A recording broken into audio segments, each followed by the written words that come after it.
Welcome in everyone, Raw Drago here, just going to continue on with some 40k model painting, try and get through my pile of shame, and get a few models ready for the weekend. I hope you're all doing well. And hey Nova, how you doing? Hope you're doing well. Welcome in. And the years he spent there finally dawned. A deep sorrow came over him, as he had no wish to be again separated from his father. One last time, they sailed the great ocean, soaring above terror in the clouds, knowing that it would be decades until they would meet again. The Great Crusade. Thank you. Humanity demanded Magnus's attention. He had learned so much. He felt a sting of pity from his father, to be burdened with so much knowledge. But this would be Magnus's task, the enlightenment of the Imperium, dragging out those corners of humanity left in the dark, blind, ignorant. But before Magnus departed, the Emperor told his son to be cautious of the warp, cautious of the idea that he could do no wrong, that with all the knowledge and power he possessed, he was not faultless, he was human. Always question, always be open to different ways of thinking. That his immortality was achieved through his legacy, his sons. The Lord of Prospero, on his long journey, finally returned to Tizca. Assembled before a legion of his sons, they together began the painstaking work of rebuilding and remolding the 15th Legion. With Terran and Prosperine united, the disciplines of the various Prosperine cults were shared with Magnus' psychically gifted sons.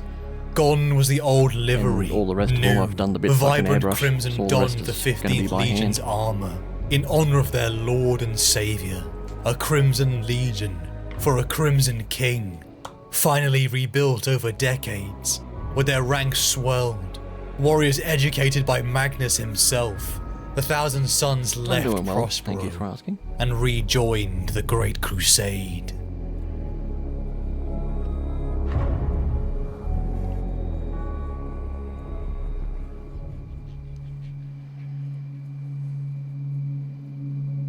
This guy turned up yesterday. The curse of assumed knowledge is a challenge all enlightened individuals face. Quick and easy model. We must remember that we once walked in their shoes and were blind to the truths of the universe. The wider our views of the universe becomes, the more our beliefs must come to us secondhand. Our reliance on higher authorities forms almost every aspect of our worldview. I am well aware of that, father. Sadly, not everyone will survive to reach orbit in safety. We've already seen civil disobedience, riots, and people who simply don't want to leave. There's no way anyone can organize the mass evacuation of an entire planet without loss of life. Why would anyone not want to leave a doomed world? Hathor Mart and others have reported instances of the populace refusing to relocate in the face of certain death. But I agree. It is vexing why arguments of sound logic and reason should be ignored. The Imperium is better off without such fools, said Phosis Dakar. Why should we waste time and energy trying to help those who will not help themselves? Perturabo leaned over the plotting table, and Phosis Dakar recoiled from the flint in his gaze. When the Primarch spoke, it was with measured tones of a disappointed teacher. For the same reason I would not allow a child to pick flowers on the edge of a cliff, no matter how bright the blooms.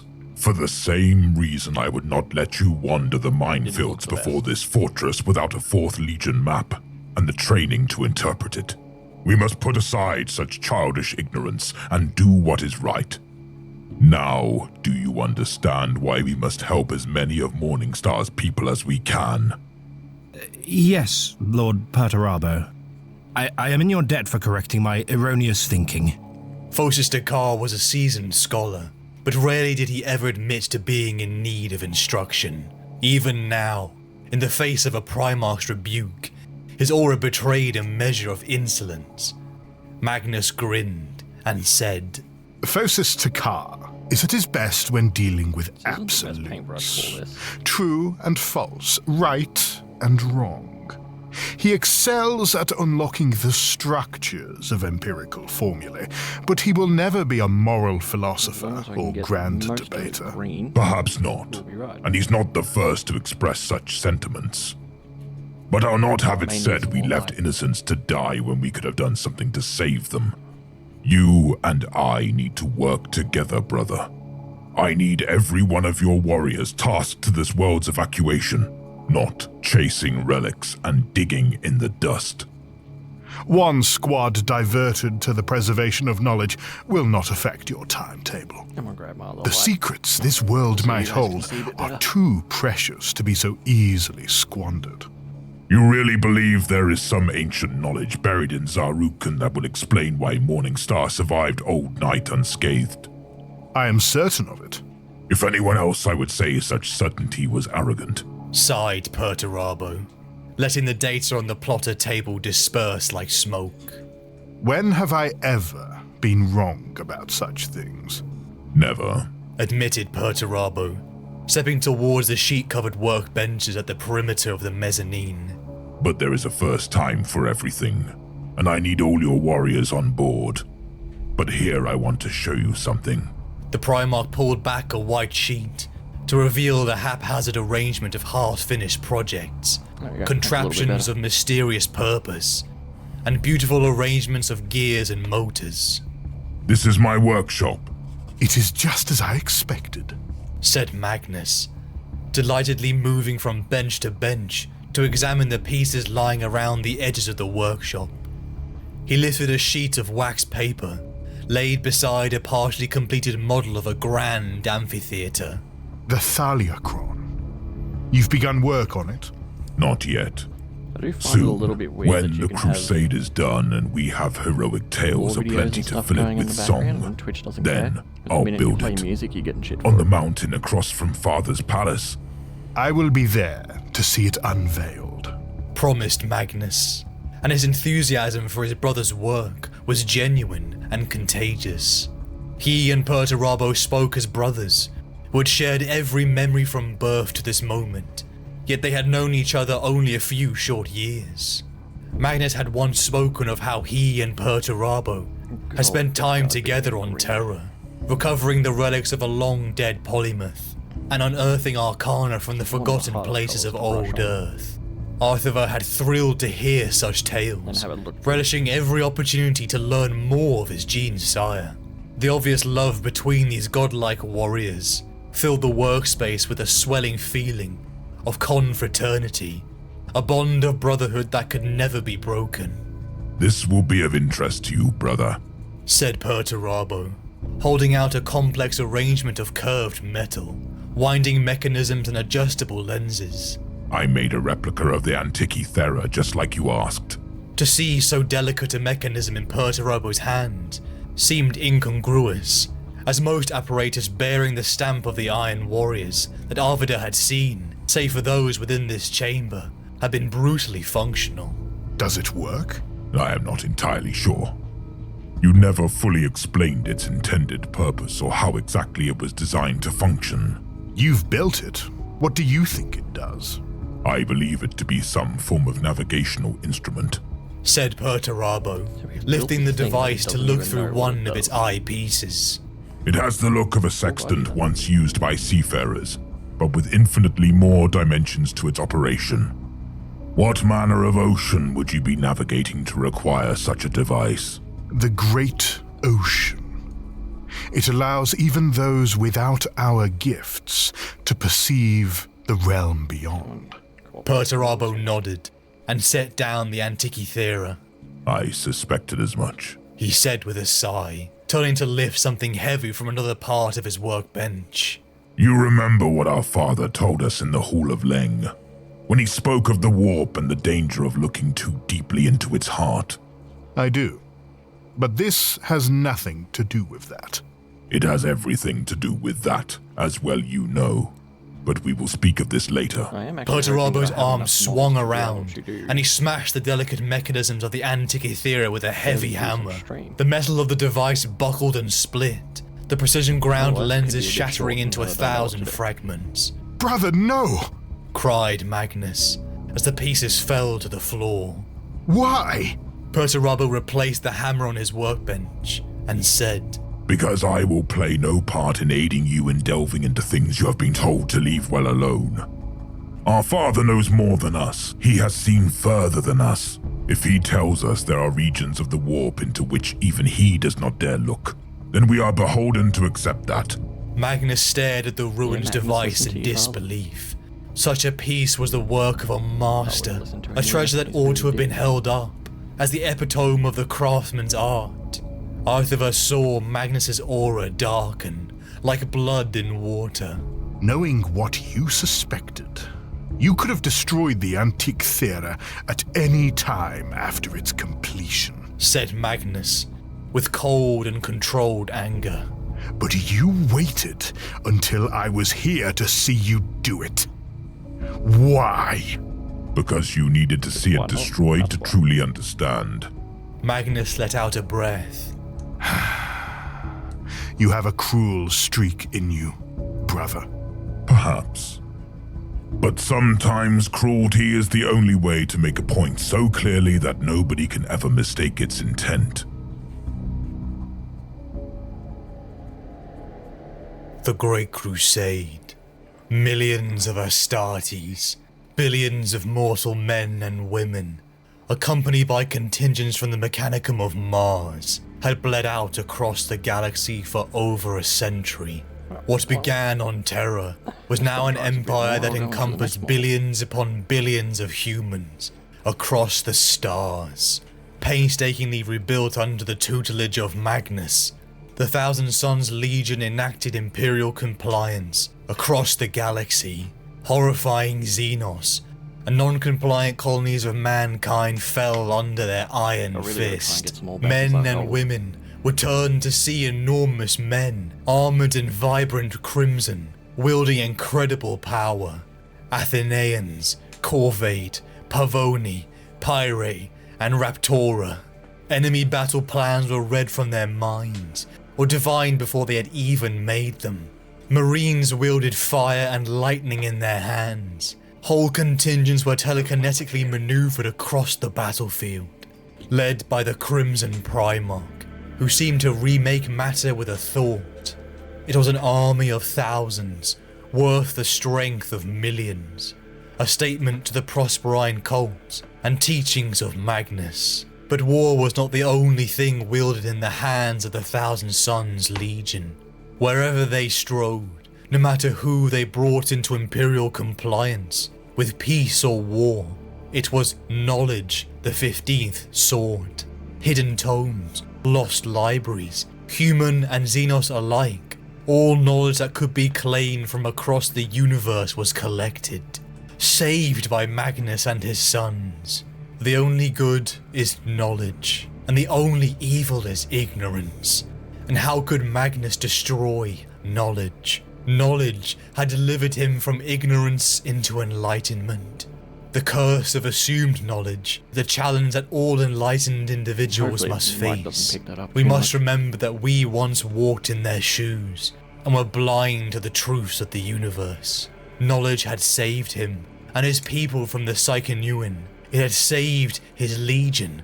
It was the key to a future, a golden age for humanity, where all of mankind had mastery over the power of the primordial creator, the warp. Most of the galaxy was blind to his truths, and Magnus pitied them. Like precious gems, the sacred information was saved, taken back to Tizca, and stored within the great glorious white marble pyramid libraries. The city of light and enlightenment, a legacy for humanity to inherit, as Magnus and the Thousand Sons would one day finish the Great Crusade. Decades into the war across the stars, Magnus and the Thousand Sons expedition received a had call another for way to aid, do it, I'd hailed have by the 4th Legion, closer the on the Iron model. Warriors. The world of Morningstar, a lost human colony brought into Imperial compliance only recently, was breaking apart, collapsing in upon itself. The evacuation of the civilian population, a feat of such titanic proportions, that even with the brilliant mind of the Lord of the Fourth, the Primarch Perturabo, still not all the people could be saved. Inside the command room once again, Magnus and Perturabo met, both elated to be in the company of a brother once again. The architect and the scholar, one vermilion red, the image of vibrancy, life and wisdom. The other immutable iron, strong and brutal. It was like participating in a living mythologized moment, a privilege to witness two demigods conversing, both of their sons, in awe that two Primarchs stood before them. Imagine what these two would achieve together. The Lord of Iron questioned his brother, asking why he had diverted resources to scouring the world for knowledge, with the task of evacuation still at hand.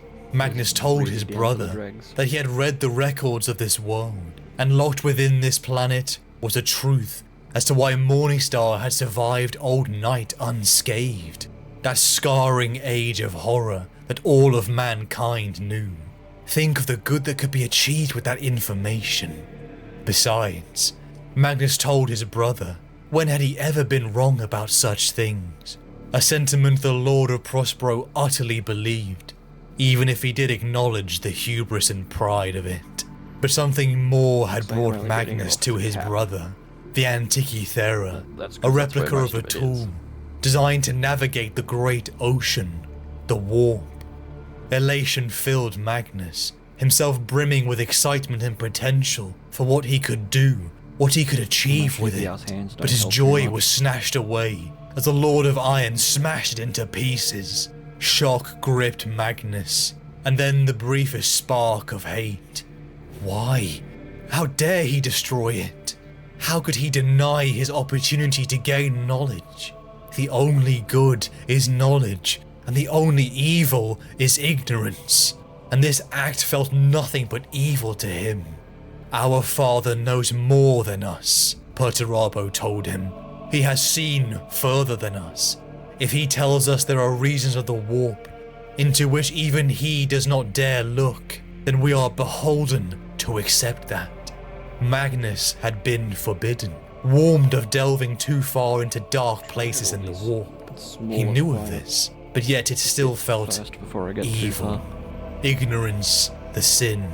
Knowledge wasn't evil. He believed in his heart he was strong enough to handle its power, but he dared not say that to his brother. Releasing his anger from his body, Magnus moved on from his brother's cruelty. The world of Morningstar required his attention, but the sting of resentment wouldn't fade. The evacuation outside began to escalate. Millions of people were ferried in overloaded ships as their home consumed itself.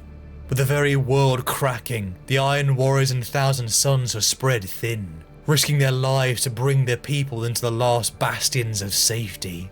News roared across the planet, people begging for aid. A call answered personally from Magnus as he personally rode out to help them, landing down upon the surface. Accompanied by his sons, Magnus found a city in ruins, the very earth beneath them upturning and breaking, lava, ash and smoke everywhere. Magnus psychically shielded his sons, the wash of sorrow and heartbreak of the people hitting him like a wave. He absorbed it all as tears rolled down his cheek from his one eye.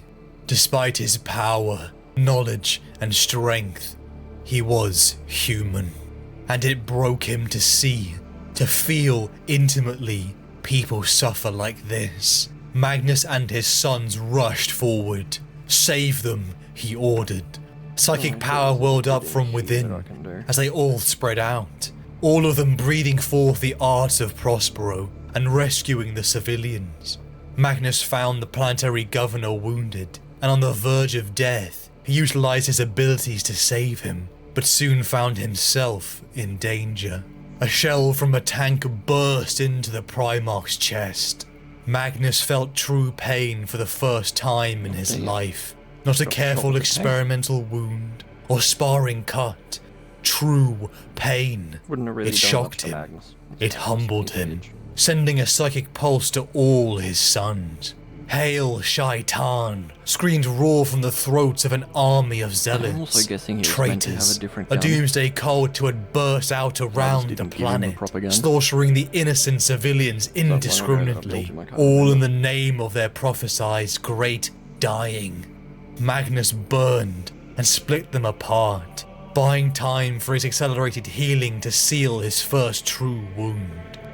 He looked to the sky in horror as an Imperial ship, the Lex Ferram, began to fall, sabotaged by these vile cultists.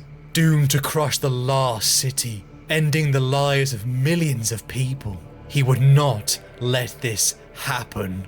Roaring across the sky, in a damaged Thunderhawk, the Lord of Prospero gathered a cabal of his sons to the city. The sky above, steel and fire, their deaths almost certain. Magnus and the 1,000 Sons gathered together as the Primarch of the 15th unleashed everything he had. Light burst from him, as if a man had become a supernova, and all of Magnus's psychic energy released from him. The Lord of Iron and millions of Imperials stood in shock, bearing witness to a miracle as the burning, falling ruin of the Lex Ferram came to a halt. Magnus just saved millions, but at the cost of 24 of his sons, consumed and turned to dust in their armor. The guilt stung him, with not an ounce of strength left, his skin grey. Magnus collapsed, only to be caught by a brother, the Lord of Iron, carrying his very brave brother. Recovering from his wounds, the Lord of Iron praised Magnus. All of them had borne witness to what psychic powers could do. They saw what Magnus believed. He came a heartbeat from death. The Great Crusade would have been robbed of one of his brightest sons. More importantly, I would have lost a dear brother. There are none among our kin I regard as highly as you. So promise me you won't risk your life like that again. The kind words of Perturabo. Morningstar had almost killed him twice, but Magnus had not given up. Something hidden upon this world, this Shaitan, bore the truth behind this cult and the breaking of the planet. He would uncover it. Once again, Magnus made his way towards the surface of this breaking world, now a legend, with a deed that would spread across the Imperium, a heroic act of a Crimson King.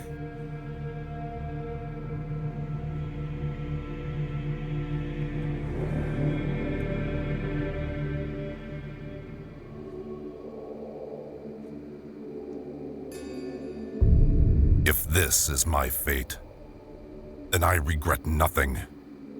Better to have bathed in the light than cower in darkness. Better to have flown too close to the sun than never feel its heat. Magnus lay upon a cold steel table, his thoughts drifting, memories of his father flooding in, contemplating on his choices, how his insatiable need for knowledge, for answers, now put him on the verge of death. Finding buried deep within the cracking earth of Morningstar, Magnus, Azek Ariman, Fosis Dakar, and a detachment of his 1,000 sons opened the Ceramite doors to an ancient Terran colonization ship, the secret the world had been hiding. Immediately, Magnus felt an aura of dread. Nausea swept over him as they delved deeper. Voices began to speak in their heads. Ariman begged his lord to leave, but Magnus refused. They had to know. A figure stepped out amongst the shadows of this strange, streamlined place. A legionary, silhouetted in a sick, rippling undersea glow. A possessed 1,000 Son, screaming, "No one leaves Shaitan." A creature, a psychic apparition flew at Magnus, throttling him and slamming him into a crude surgical table, separating him from his sons. It poured its horrifying truths into his mind. Shaitan, an entity formed from the cruelty of humanity in the age of strife. The psychic echo of the tortured souls of this colony ship. Thousands of innocent people who had been murdered and stripped of their connection to the primordial creator by their own people. Millennia before, they had been afraid of that power in this age of darkness and rampant warp catastrophe. Magnus wept. He felt their suffering beyond anything he thought possible. The horror. They had taken something beautiful from them and killed it. And it was that suffering, those wounded minds that had screamed in rage and vengeance in his face, coalescing into this entity Shaitan, and it would make him feel that pain too. It would take away what Magnus valued most, more than anything, his connection to the warp. If this is my fate, then I regret nothing. Better to have bathed in the light than cower in darkness. Better to have flown too close to the sun than never feel its heat. Was it curiosity or entitlement that had brought him here? He had needed to know, always, even if it cost him his own life, because ignorance was worse. Magnus looked deeper into Shaitan, speaking to a consciousness that was beyond his. Old Knight, he whispered. The evolution of humanity, the emergence of more psychers, had been too sudden, unguided. Insanity and bloodshed had rippled across humanity in the stars, millennia ago. That was why the colonists of Morningstar had done this. They had tortured and broken all these people to save themselves. And when you love something, with every fragment of your soul, you will sacrifice anything to save it. A people saving their world, like a father would save his sons. Ahriman burst into the chamber, attacking the creature, and giving Magnus an opening to bind the creature into his grimoire. A tug of war that drew upon every ounce of Magnus's power, leaving him exhausted. The Crimson King returned to the side of his brother. They looked down upon the world that was breaking, the mystery unearthed, the culprit Shaitan, using the colony ship that was its tomb to break the crust of the world like an egg. One last vengeance of the tortured minds. Magnus took one last look at the ships carrying the refugees, the millions of people, and then he ordered its destruction. The doomsday cult of Shaitan, that poison, could not be allowed to be free amongst the Imperium. How many more worlds would die if even one of them lived? Perturabo questioned his brother, commenting on this unusual cruelty. But this was not cruel. It was necessary. The ships and the people of Morningstar burned. All became dust. Scientia protestas est. Knowledge is power. What Magnus had known burned an entire world. Knowledge was also responsibility for those brave enough to wield it. Though the scars remained, Magnus and the Thousand Suns continued upon the Great Crusade, traversing the stars and bringing more worlds into Imperial compliance, and collecting more knowledge that filled the pyramids of Tizca. But his way of war was not appreciated by all, especially many of his brothers. Lehman Russ of the Space Wolves was often a critical voice of Magnus and his legion's conduct. Even his vile brother, such as Conrad Kurz, cared nothing for the Crimson King's worldview. Many times, Magnus had risked open war to defend libraries, even in the midst of conquest, even from his brothers. After nearly 2 centuries of war, the Imperium spanning across enormous swaths of the galaxy, with billions upon billions of people, all united under one banner, Magnus and the 15th descended to the surface of the world, coined Agru. Mountains and arid deserts dominated the planet, the temperature searing, even for the superhuman genetics of the Astartes. But something was wrong on this seemingly insignificant planet. The tides of the warp, the primordial creator that flowed across the galaxy, howled furiously upon this place. It made the 15th Legion feel wrong.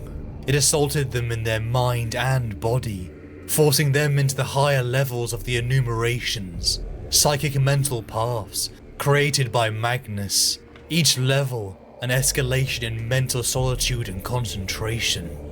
Ahriman, Aemon, Phocis Dakar, Hathor Mat, Uthizar, and Sobek were all unnerved. Their lord, their Crimson King, had descended into the local human tribe's sacred valley alone. Somehow the people of this world had survived, free of mutation or rampant untamed psychic potential.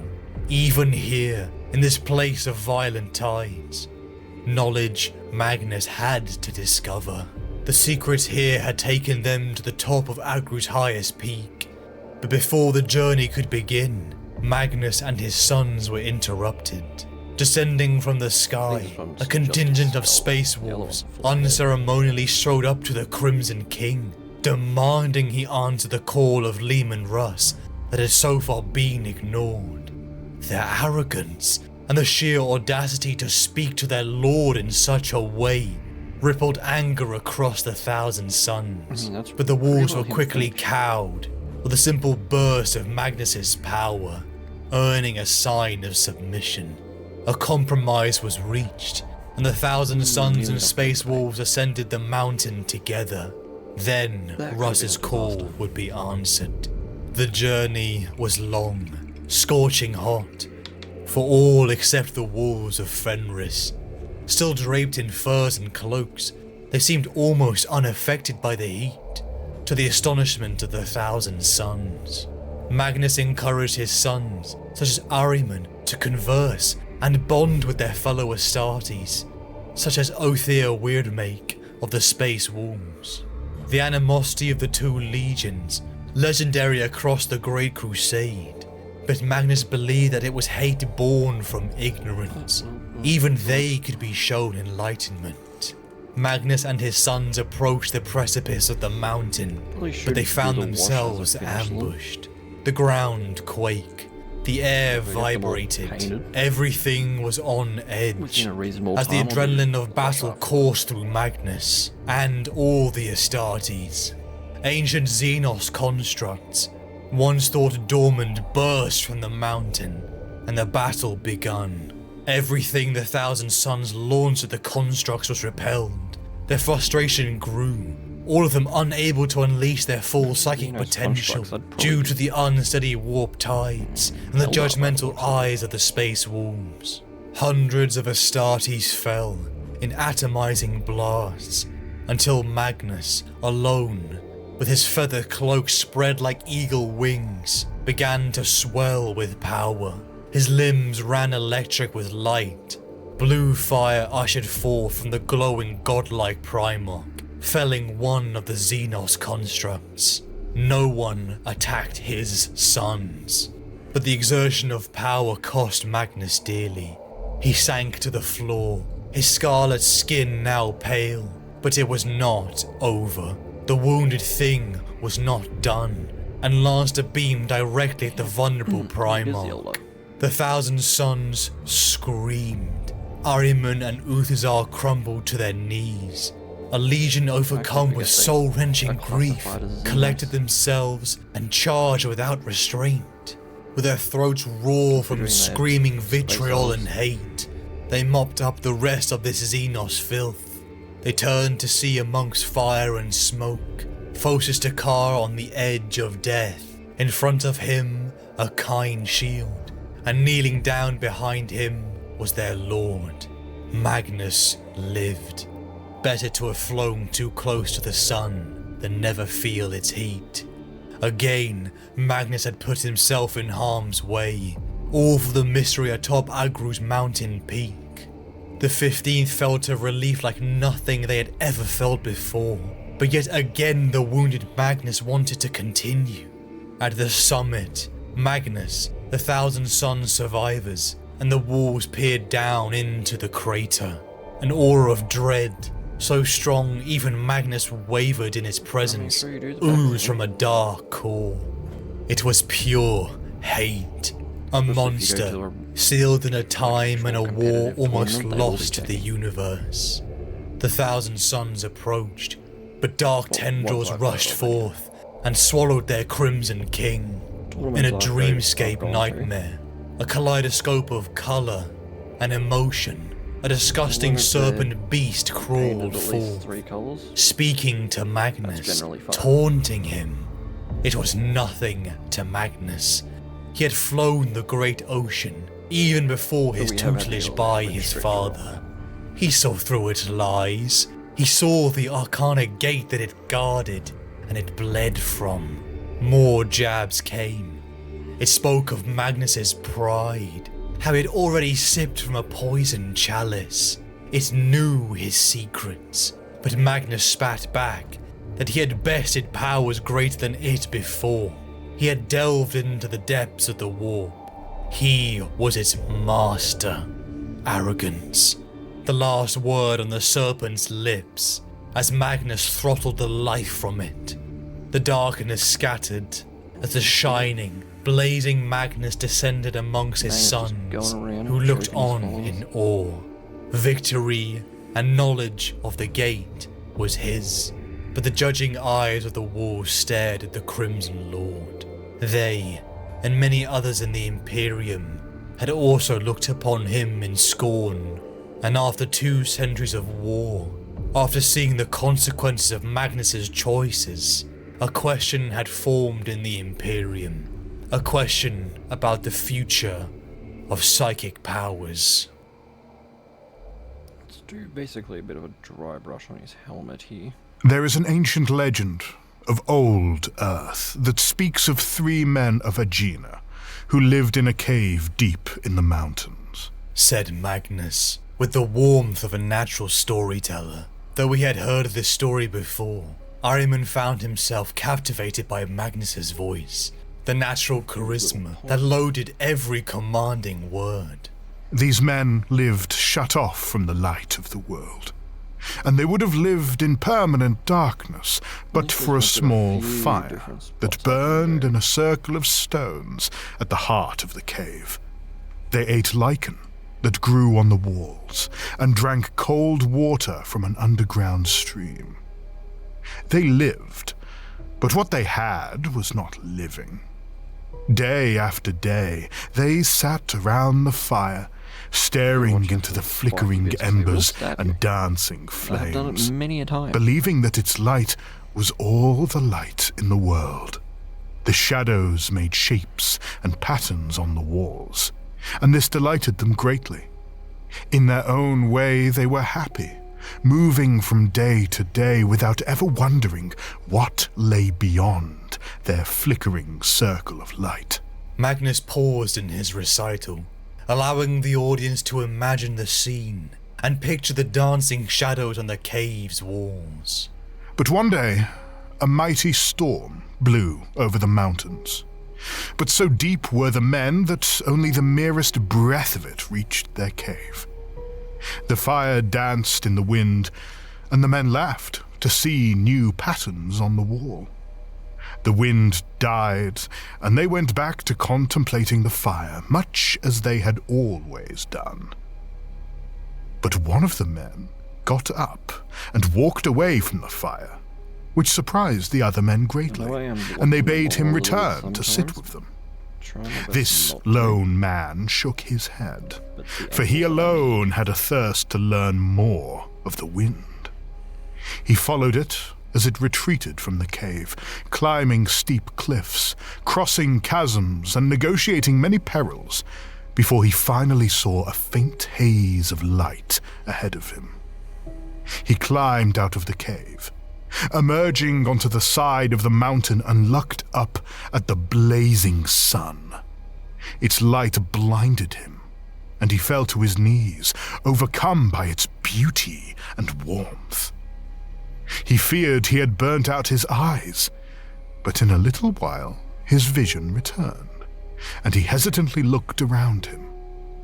He had come out of the cave high on the mountain's flank, and the world was spread out before him in all its glory. Glittering green seas and endless fields of golden corn.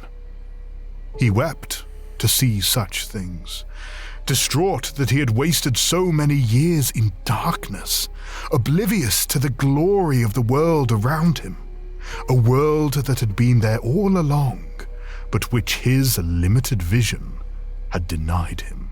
The Primarch stopped, looking up to the stars, and his rapt audience followed his gaze, as though picturing the blazing sun of his story. Can you imagine what it felt like? Asked Magnus, his voice racked with emotion. To have spent your entire life staring at a small fire and thinking it was the only light in the world, only to be then confronted by the sun. The man knew he had to tell his friends of this miraculous discovery, and he made the journey back to the cave where the other men sat, still staring into the fire and smiling vacuously at the shadows on the wall. The man who had seen the sun looked at the place he had called home and saw it for the prison it truly was. He told the others what he had seen, but they were not interested in far-fetched tales of a burning eye in the sky. All they wanted to do was live their lives as they had always lived them. They called him mad and laughed at him, continuing to stare at the fire as it was the only reality they knew. Ahriman had first heard this story as a philosopher in the Corvée Temple, when Magnus had mentored him prior to facing Dominus Liminis. He heard the same note of bitterness in the Primarch's voice that he had heard then, a precisely modulated pitch that conveyed the proper measure of anguish and frustration at the blindness of the men in the cave. How could anyone turn away from such light once they knew of its existence? The man could not understand his friend's reluctance to travel to the world above, but he resolved that he would not take their refusal to come with him as an end to the matter. He would show them the light, no matter what, and if they would not come to the light, then he would bring it to them. So, the man climbed back to the world of light and began to dig. He dug until he had widened the cave mouth. He dug for 100 years, and then 100 more, until he had dug away the top of the mountain. Then he dug downwards, a great pit in the heart of the mountain, until he broke through into the cave where his fellows sat around the fire. Magnus fell silent, his words trailing off, though Ahriman knew it was a theatrical pause, rather than any real moment of introspection. Knowing how the story ended, Ahriman was not surprised Magnus had stopped here. In the original version of the tale, the man's friends were so terrified by what they were shown that they had killed the man and retreated deeper into the cave with their fire to live their lives in perpetual twilight. The tale was an allegorical parable on the futility of sharing fundamental truths with those too narrow perceptions of reality. By telling it selectively, Magnus had broken his covenant with the audience, but none of them would ever know. Instead, he continued his tale with fresh words, woven from his imagination. The men were amazed at what he showed them. The light they had been missing for all their lives, and the golden joy that could be theirs were they just brave enough to take his hand and follow him. One by one, they climbed from their dark cave and saw the truth of the world around them, all its wonders and all its beauty. They looked back at the dank, lightless cave they had called home, and were horrified by how limited their understanding of the world had been. They heaped praise upon the man who had shown them the way to the light, and they honored him greatly, for the world and all its bounty was theirs to explore forevermore. Magnus let his new ending wash over the amphitheatre, and no member of the Theatrica Imperialis had given so commanding a performance. A rolling wave of applause erupted from the tiers, and Magnus smiled, the perfect blend of modesty and gratitude. Sanguinius and Fulgrim were on their feet, though Mortarion and the Death Guard remained as stoic as ever. As pitch perfect as Magnus's delivery had been, Ahriman saw that not all of the audience were won over, though it was clear the case against Magnus and the Thousand Sons was no longer as cut and dried as his accusers had hoped. Magnus raised his hands to quell the applause, as though abashed to be so acclaimed. The man knew he had to show his friends the truth of the world around them. And just as it was his duty to save his friends from their dull, sightless existence, it is our duty to do the same for humanity. The Thousand Sons alone, of all the legions, have seen the light beyond the gates of the Empyrean. That light will free us from our shackles, of our mundane perceptions of reality, and allow the human race to stand as masters of the galaxy. Just as the men around the fire needed to be shown the glorious future that lay within their grasp, so too does humanity. The knowledge the Thousand Sons are gathering will allow everyone to know what we know, to see as we see. Humanity needs to be led upwards with small steps, with their eyes gradually opened, lest the light blind them. That is the ultimate goal of the Thousand Sons.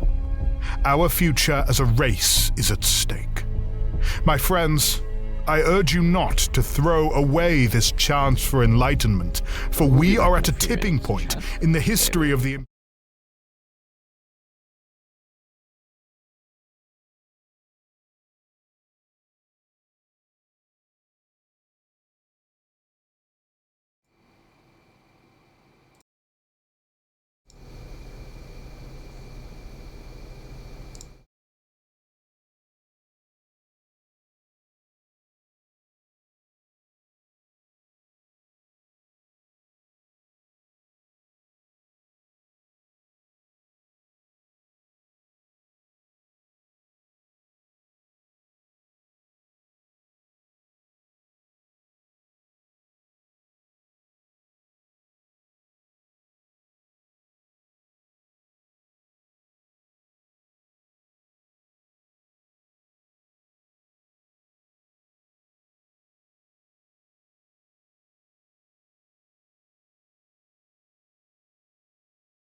Alright everyone, I'm back. Sorry about that. Just had to grab another drink and I'm going to put on some... Say what you like about the 14th Legion. Just going to... They are mean, ugly bastards, but tenacious. Just going to be... There's no one I'd rather have by my side in a war of attrition, with my army. and almost anyone else I'd rather have against me. As much as all the traitor ones are interesting. The Legiones Astartes would bear many burdens and struggles during their years of service to the Imperium. Armed with the deadliest of weapons and clad in the most durable of armor, the Space Marines of the Imperium would endure wounds and pains aplenty in their many wars waged across the stars. Hopefully that's not too loud. Yet every sentient being can only bear so much suffering before succumbing to the embrace of madness, death, or a fate far worse. For today, we shall elucidate the relentless, unfeeling carrions of disease, corruption, and that probably pestilence. Doesn't sound great. But I'm The mixing pain, I 14th swear. Legion of the traitor Astartes. The Death Guard. The master of mankind would seek to unite humanity under the rule of his new, singular vision. The age of strife would leave humanity's tattered fragments strewn across the stars, leaderless and without the hope of a brighter future. Holy Terror had become a husk of its former glory, as techno-barbarians pillaged and scavenged a meager existence upon the origin of human endeavor. Yet with the ascension of the Emperor, a burgeoning Imperium would be built. Upon the scattered foundation of terror, a new breed of warriors would be born to subjugate and cleanse the galaxy to fulfill the Emperor's vision. The unification wars of terror would see many aspirant Astartes drafted into the legions of the Angels of Death. With one such legion, the 14th, known then as the Dusk Raiders. Drawn from the war tribes of old Albia, neophytes would be installed within the 14th as well as 8th and 10th legions. Once a true rival to the Emperor's own armies, old Albia had relented to join the Imperium and would gift its most promising sons to join the armies of the Legiones Astartes. Relentless warriors and science-minded tacticians would be the hallmark of the sons of old Albia, as its technologies such as proto-dreadnoughts would be adopted into the fold. The most zealous supporters of the Emperor's vision, the legacy of old Albia, would be carried forth into the burgeoning Imperium by their transhuman sons. The 14th Legion would be characterized by stoicism, as heavy infantry adept at survival and endurance. Fervent to their cause and gifted unshakable discipline, the Dusk Raiders of Terror would drown their opposition in waves of ceramite-clad warriors. Experts at close combat engagements, the inheritors of the Ironsiders of old Albia would paint their right armor plating deep crimson to signify the dried blood of their foes. The red right hand of the Emperor, the Dusk Raiders would strike at night and maximize the encroaching darkness to conceal their advance across the battlefield. Why do the eyes in red? Relentless, yet honorable combatants, the 14th Legion would accept the surrender of their foes as they cowered before them. Embarking upon the expanse of the Imperium across the galaxy, it would be many years before the orphaned Legion would be reunited with their gene father. For such an occasion would see to the erosion of their glory and their inevitable downfall. Mortarion, Lord of the 14th Legion, would be spirited to the planet of Barbarous with the scattering of the Primarchs. A poisonous death world inhabited by downtrodden human settlements would be ruled by malevolent necromancers.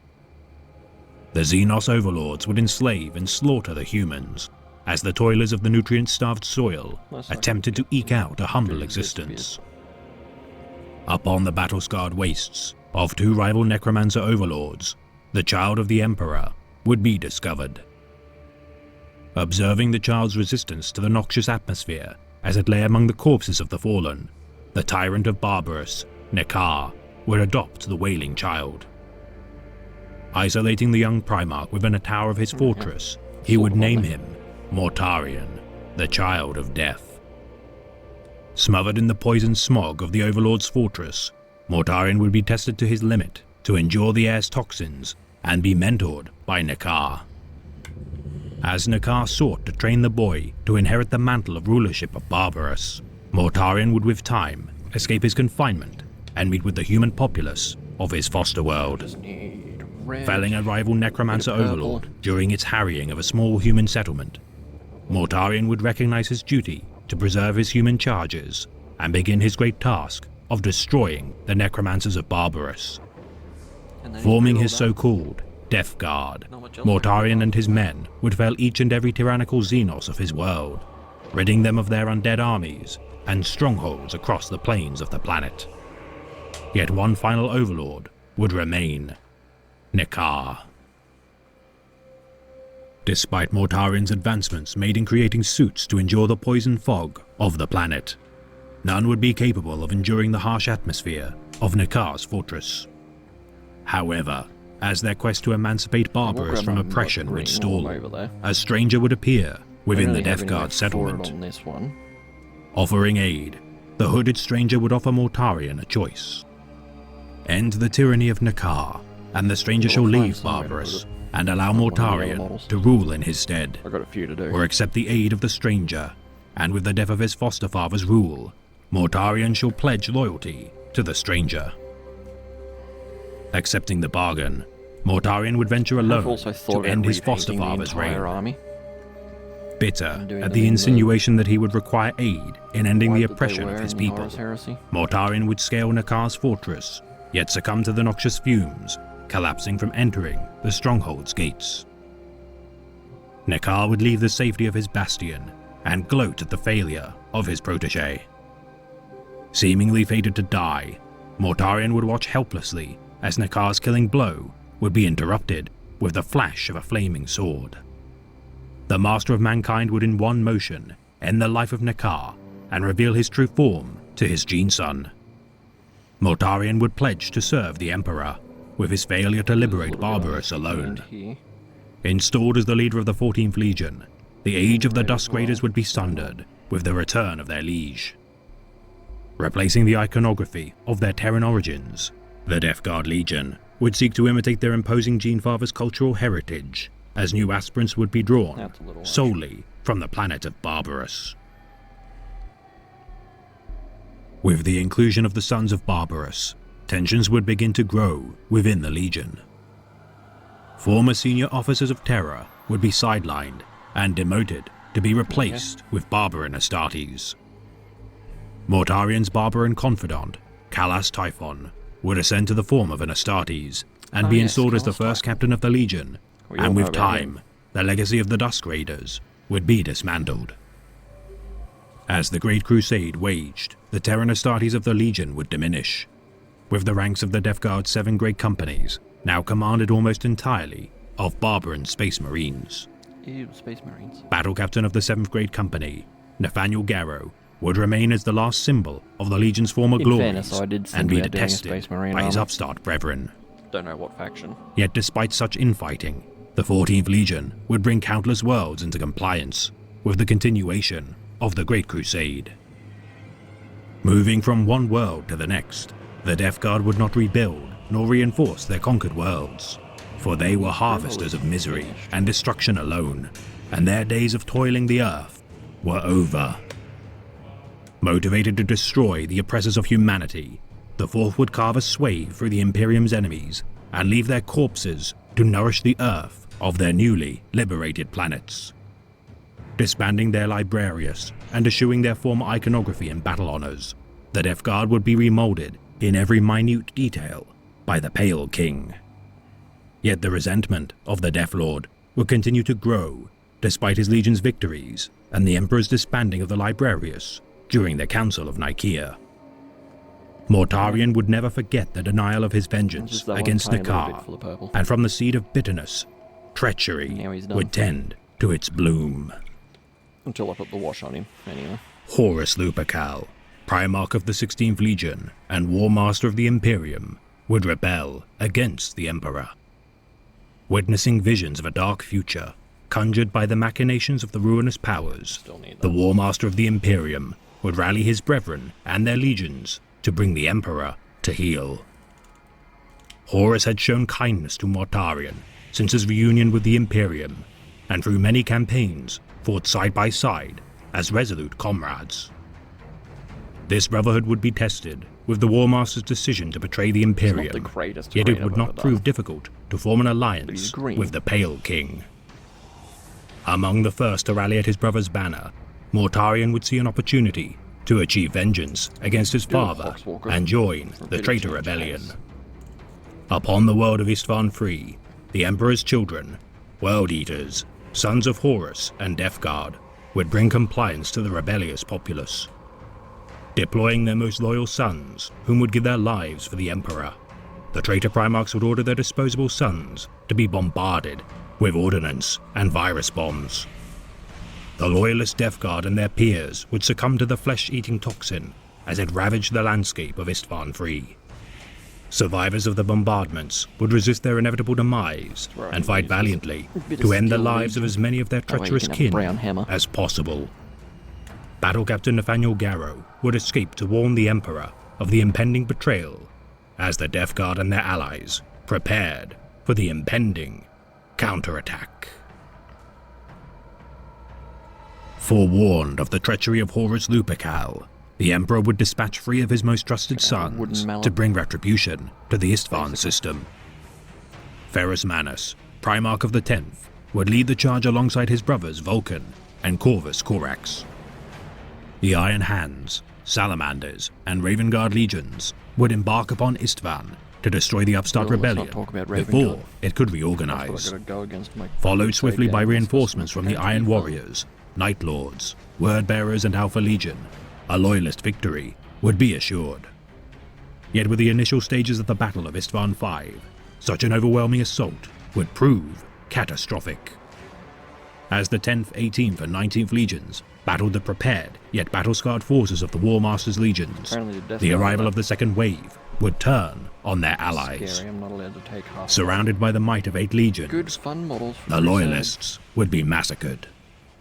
The Death Guard would watch as the Loyalists fell to the blades and bolters of their peers, yet would not tarry before venturing forth to bring a new legion to the fold of the Traitor Rebellion. Traversing to the Thousand Suns homeworld of Prospero, Mortarion would confront the Primarch of the White Scars, Jagatai Khan, with an offer to join Horus. The White Scars had not chosen to side with either cause of the war in their efforts to ascertain the reason for Horus's actions. Deeming the traitor war effort to be ruled by pawns of malevolent forces, the Kargan of Chagoris would refuse Mortarion's offer, beginning a great feud which would last between the 5th and 14th Legions for the remainder of the war. Displeased with the Khan's reasoning, Mortarion would face the Warhawk in battle. The Master of Speed would duel the Champion of Endurance as the honor guards of the Keshik and Death Shroud fought at their sides. The bout would be unresolved as Mortarion would flee from the battle, yet be concluded before the end of the war. For the remainder of the years preceding the final battle to decide the fate of humanity, the Death Guard would harry the White Scars until the call to assemble within the Ulanor system. En route to their destination, First Captain Callus Typhon would reveal his true allegiance. A follower of Nurgle, the Lord of Decay, Typhon would allow for the corrupting influence of the Plague God to seep into the Death Guard's fleet vessels, transforming the 14th Legion into abominations of warp mutation. The Death Guard and their Liege Lord would be subjected to the gifts of Nurgle's rot and the Destroyer Plague. Their innate resistance to poison would prove to synergize with Nurgle's corruption, preventing the Death Guard to die from their afflictions and instead mutate to incorporate its pestilent influence. Surrendering to the Plague God, Mortarion would damn his legion to forever serve the whims of the so-called Grandfather of Chaos. Returning to the side of the War Master, Horus would test the newly reborn Death Guard during the Siege of Terra. Deploying the hulking monstrosities to bring down the Imperium's most fortified bastions, the 14th Legion led by their Prince of Decay would once more face the wrath of the White Scars. Facing Jagatai Khan once more in single combat, the Kargan would be no match for the now chaos-empowered Demon Prince. Send me a message. Yet for Mortarian's pride in his newfound strength, Jaghatai would exploit his greatest weakness, arrogance. Cleaving the Pale King's head from his body, the Kargan would banish Mortarian into the depths of the warp, forcing the forces of the 14th Legion to retreat. The Horus heresy would be won in the name of the Imperium, yet despite such a victory, fail to cleanse the galaxy of the corruption of the Plague Marines. Claiming a demon world within the Eye of Terror, the Death Guard would transform their new seat of power as the plague planet of the Prince of Decay. Destined to spread disease and foul corruption in their wake, the 14th Legion continued to be a scourge across the galaxy in their attempts to spread the gifts of Nurgle. Molding the plague planet in the image of Barbarous, Mortarian would in an act of immense hypocrisy rule as a tyrant overlord of his newly found fiefdom. Re-emerging from the Eye of Terror throughout the millennia, the Pale King leads bands of his former legion to spread pestilence during the Era Indomitus. No longer served by his first captain, Callus Typhon, the being now known as Typhus leads his own warband, pledged in service to the Plague God. At odds with their objectives, the champions of Nurgle nonetheless cooperate during campaigns of extreme import. With the return of the avenging son of the Imperium, Rabute Gilliman, during the 41st millennium, the Death Guard would seek to humble the Lords of Ultramar within the heart of their own empire. Enacting the Plague Wars within the realm of Ultramar, Mortarion would seek to transform the dominion of the returned Primarch into fertile ground of Nurgle's accursed garden. Confronted by Rabute Gilliman with the conclusion of the Indomitus Crusade, Mortarion would face his brother in single combat upon the world of Ajax. Slaying his brother, Ultramar would seem to be doomed to fall to the thrall of chaos, yet to Mortarion's horror, Gilliman's body would be filled with a bright golden light. Possessed by the power of the Emperor, Gilliman would banish Mortarion from real space once more and fire a beam of holy light into Nurgle's garden. Setting the garden ablaze with cleansing fire, the Death Guard and Pawns of Decay would retreat from the revivified Avenging Sun and his rallied armies. Yet the 14th Legion are infamous for their endurance, and no matter how many times they shall be felled, more thralls of the Plague Lord shall stand in their place. Known for their attrition from even their earliest days as a once loyal legion, the only legion to surpass their losses incurred during the Great Crusade would be the World Eaters and Iron Warriors. Once liberated from its oppressive overlords, Barbarous would become a light to a production line of implanting new aspirants to join the ranks of the Astartes.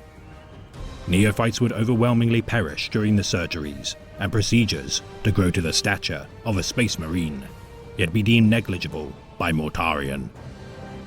Only allowing aspirants from worlds other than Barbarous on rare occasions, the Death Lord would demand a high standard for all who would join the ranks of the 14th Legion.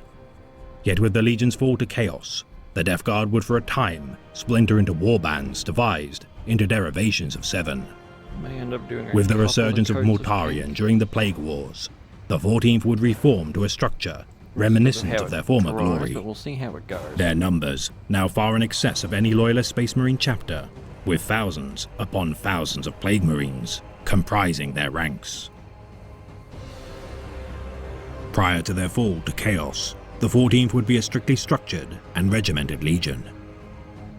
Originally organized by the Officio Militaris, with their service as the Dusk Raiders, alike to their brother legions, each and every Astartes would be equipped with arms and armaments, capable of surviving any campaign of war without resupply or reinforcement. Its infantry supplemented with heavy armor and support squadrons during battle, the Dusk Raiders of Old Terror would be exemplars of sustained warfare, adept at any range or environment. With the installment of their Primarch into their ranks, the Legion would be drastically changed, with its formations dissolved and reformed with each new campaign to meet the needs of their Primarch stratagems. Constantly shifting in battlefield roles, Astartes would transition from a heavy weapon specialist to a tactical marine or other specialist with every new campaign. With only tech marines, chaplains, and other specialist roles exempt from the ever-changing orders of Astartes formations. Favoring melters, flamers and bolt guns as their tools of dealing death, the Death Guard's reliance on such weaponry would eschew the need for regular resupplies or extensive training with niche armaments. Engaging in close combat with trench daggers, barber and kukra blades, and their iconic war scythes, the black ceramite of their blades would prove to be a hallmark of the 14th Legion's deadly harvest. Simple yet effective in their use, the Death Guard's belief that a Space Marine was innately strong enough for any engagement, regardless of their armaments, would prove to be effective. But apparently, overwhelmingly deploying infantry in their campaigns, each wounded Astartes brought low in the flames of battle would be interred within dreadnoughts to serve once more as the spearhead on the next battle of their campaigns. No cost would be too high, nor weakness tolerated, as the dogged sons of Barbarous ground their enemies beneath their tread. Renowned for their ability to cleanse space hulks and destroy enemy fortifications from within, the Death Guard would be synonymous with purging the enemies of the Imperium. Recruitment within the Legion is now shrouded in much mystery, yet the Astartes recruited in the years following the Horus Heresy are regarded as lesser than their veteran peers. Though perhaps such methods used to recruit new aspirants into the ranks of the 14th are best left obscured for the sanity and decency of Imperial historians. While the ranks of the 14th would stagnate in terms of variety during their days as a Loyalist Legion, specialists within the Death Guard would enable specific roles of both honor and disgrace. Chief among all, save for the Primarch and the Legion's captains, would be the Death Shroud. The elite honor guard of Mortarion, the Death Shroud would comprise of the most battle-honored, skilled, and imposing warriors of the Legion, selected personally by their liege. It is an old pill ball. Swearing oaths of secrecy, each Astartes would be marked as killed in action by the 14th's records to prevent their identity from being known. Marching into battle, armed with gigantic Man-Reaper war scythes, the Death Shroud shall don masks and hoods to conceal their features and battle as silent, hulking killers. Wearing Artificer-grade Terminator armor, the giant figures of the honor guard of the Death Lord shall never stray further than 49 paces from their Primarch, and never falter in protecting their Gene Father as silent, stoic sentinels. The Grave Wardens would serve First Captain Callus Typhon as the First Company veterans of the Legion. Armed with alchemical weaponry, spewing Voskodox fluids, and collagen gases, the Grave Wardens would unleash agonizing, flesh-eating contagions across the battlefield to consume their enemies. Go back to pink. The Destroyer Squads, unlike their Terminator-clad superiors, would wage war with forbidden weaponry, too ignoble by their venerated brethren. Alike to all Destroyer Squads of the Legions, the disgraced Astartes of the 14th carry rad, phosphex, and bioweapons of untold cruelty. Their undeniable effectiveness countering their infamous reputation. The Mortis Poisoner Squads, specialized in chemical munitions, even by the standards of their Legion peers. Deployed to confined war zones, such as hive cities and void ships, the Mortis Poisoners would spread contagion to erode and devour their enemies. Burdening the toll wrought from such weaponry, the members of the Mortis Poisoners would suffer withering degeneration as penance for past failures. Yet with the Legion's fall to chaos, their ranks would encompass new and foul additions of cruel champions to their war bands. Chaos Lords would rule each warband as proven champions of destruction and corruption. Scrutinized intensely by Mortarion, each Death Guard Lord must facilitate the will of their Primarch in exchange for the blessings of Nurgle. Forming the mantles of corruption, each Lord is bestowed unique traits for his service. The Lords of Contagion are belligerent and direct warriors. Contained within cataphracti armor, the Lords of Contagion wield two-handed plague reapers and blade-toothed axes in their relentless frontal assaults. The Lords of Poxes pollute the air with miasmas of toxins, eroding their enemies' defenders through sickness and sapping illness.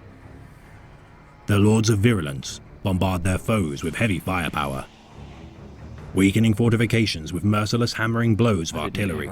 Each survivor of their onslaught shall be ripe victims for plague and disease. Other mantles exist, such as the Lords of Parasitism, Withering, Flux and Entropy, yet no records exist of these foul titles. Blightlord Terminators form the now elite of the Traitor Legion and forge a ceaseless path of destruction. Armed with combi weapons, blight launchers, and plague spewers, the Blightlords shrug off weapons fire with their cataphracti ceramite plate and chaos gifts of blighted constitution. Advancing with relentless and remorseless contempt, only the most deadly and concentrated firepower is enough to end the undeath of even a single Blightlord. The noxious Blightbringers fight at the vanguard of the Legion and herald the arrival of the Death Guard. Sowing the battlefield for the coming corruptions, the Blightbringers nurture fear and weakness in their enemies as their chaos-forged bells toll impending decay. Each thunderous wave of its sounding, spreading sickness among their opponents' ranks. Death Guard sorcerers harness the warp to spread the blessings of their foul god. Bones rot from their marrow and splinter into decaying muscles as the victims of the fell manipulations of the sorcerers convulse and spew bile from their sore-covered mouths. Apparently there's an animated series. It is truly among the greatest miseries to fall at the hands of the sorcerers of the 14th, for each victim shall endure untold miseries and fetid mutations at the hands of their malevolent foes. Malignant plague casters harbor the malaise of the plague god's realm and accept the bloating of their bodies, now acting as vessels of abominable toxins. Spewing forth the contents of their innards, the plague casters harness the powers of the plague god to spread disease among those unfortunate enough to fall victim to their plagues. The Tallymen preach the doctrine of their patron's chosen number, 7. These demagogues of the Legion scribe and tally the blessings of Nurgle as the battles in his name wage around them. Counting diseases, wounds and signs of corruption, the Tallymen enhance the blights made in the name of the Lord of Pestilence to invoke further miseries in his name. The Biologist Putrefiers nurture the spread of disease across their campaigns. Armed with blight grenades filled with terrible concoctions, the milky gaze of the Putrefiers analyze every infection, even through the armor of ceramite or heavy vehicles. And finally, the Plague Surgeons act as living nurseries for insects and parasites within their bloated bodies. Once the Legion's apothecaries, the Plague Surgeons now offer their flesh and blood to nurture their fell offspring. Exuding infection with only the merest touch, the Plague Surgeon's surgical instruments no longer serve to save the lives of their kin, but in a cruel twist of irony, see to the spread of undeath. The 14th Legion's organization would be fragmented into 7 great plague companies with their fall to chaos. The first plague company, the Harbingers, are ruled by First Captain Typhus. Afflicted with shamble rot, biters pox, the groaning, and zombie plagues, these shambolic yet durable champions of the Legion lay waste to the Imperium with few opponents able to stall their overwhelming onslaught. The second plague company, the Ferric Blight, favor vehicle deployment and large formations of heavy armaments. Encased in thick layers of rust, the Ferric Blight to which they are named corrodes their enemy's armor contingents, causing malfunctions and degeneration with their mere presence. The third plague company, Mortarian's Anvil, are experts of fortification. Carrying the gloaming bloat within their skin, Mortarian's Anvil are led by Gothax the Morose and unleash noxious Blightbringers to hasten their enemy's demise as they hurl themselves into doomed sieges. The fourth plague company, the Wretched, are ruled by the demon known as the Eater of Lives. Afflicted with the Eater Plague, known within its ranks as the Drizzleflesh, Pockchewer, or Endless Gift, the fourth plague company champion the use of sorcerers in order to summon endless hordes of Nurglings and demonic servants of the Plague God. The fifth plague company, the Poxmongers, bear the gift of the Sanguis Flux. Leaving trails of half-clotted blood in trails where they march, the Poxmongers make use of demon engines as their primary means of rending their enemies limb from limb. The sixth plague company, the Ferrymen, garrison the plague fleets of the Legion and bring new void ships into the fold. Infected with the Droning, the so-called Brethren of the Fly boast a vast amount of Blightlord Terminators into their company as they board naval vessels to capture for their own despicable needs. And last of all, the 7th Plague Company, Mortarian's chosen sons, serve as alchemists and brewers of the Legion. Concocting the most virulent and deviant poisons, the bearers of the crawling pustulence or boil blight enact the will of the Plague God through spreading his gifts across the stars. Since 10th edition, they lost Further divided into 7 pretty well sepsis all of their cohorts detachments. comprised of 100 They never Astartes said Plague apiece. Company. Each of these demi-companies contain a further 2 maledictums, consisting somehow of they 7 colonies. Better 50% win rate. Each colony contains 7 squads of 7 Plague Marines, and is led in turn by lesser Chaos Champions. Which I will admit mine haven't done too Death bad Guard Lords and on the Demon table. Princes act as Lord Commanders of each Plague Company, with each first colony of the maledictums comprised entirely of Blightlord Terminators. Despite their seeming Legion-wide command structure, in reality, each warband is autonomous in regard to the overall command of the Legion. Known as Vectoriums, these warbands differentiate themselves with unique heraldry markings and unique colony squads. Typically including plague colonies, alchemical destroyer colonies, and armored vehicle reaper colonies within their organization, the Vectoriums are armies capable of threatening even the most durable of the Imperium's forces. The heraldry of the Death Guard, while now obscured in filth and decay, once bore proud sigils of their former glory. The symbol of the Black Skull, cleaved in half, imposed with a setting black sun on a deep field of crimson, replaced by a green skull pretty well atop a sunburst icon. From their painted grey of their origins as the Dusk Raiders of Terror, ivory grey would be flanked with jade trim to honour the Legion's homeworld of Barbarous.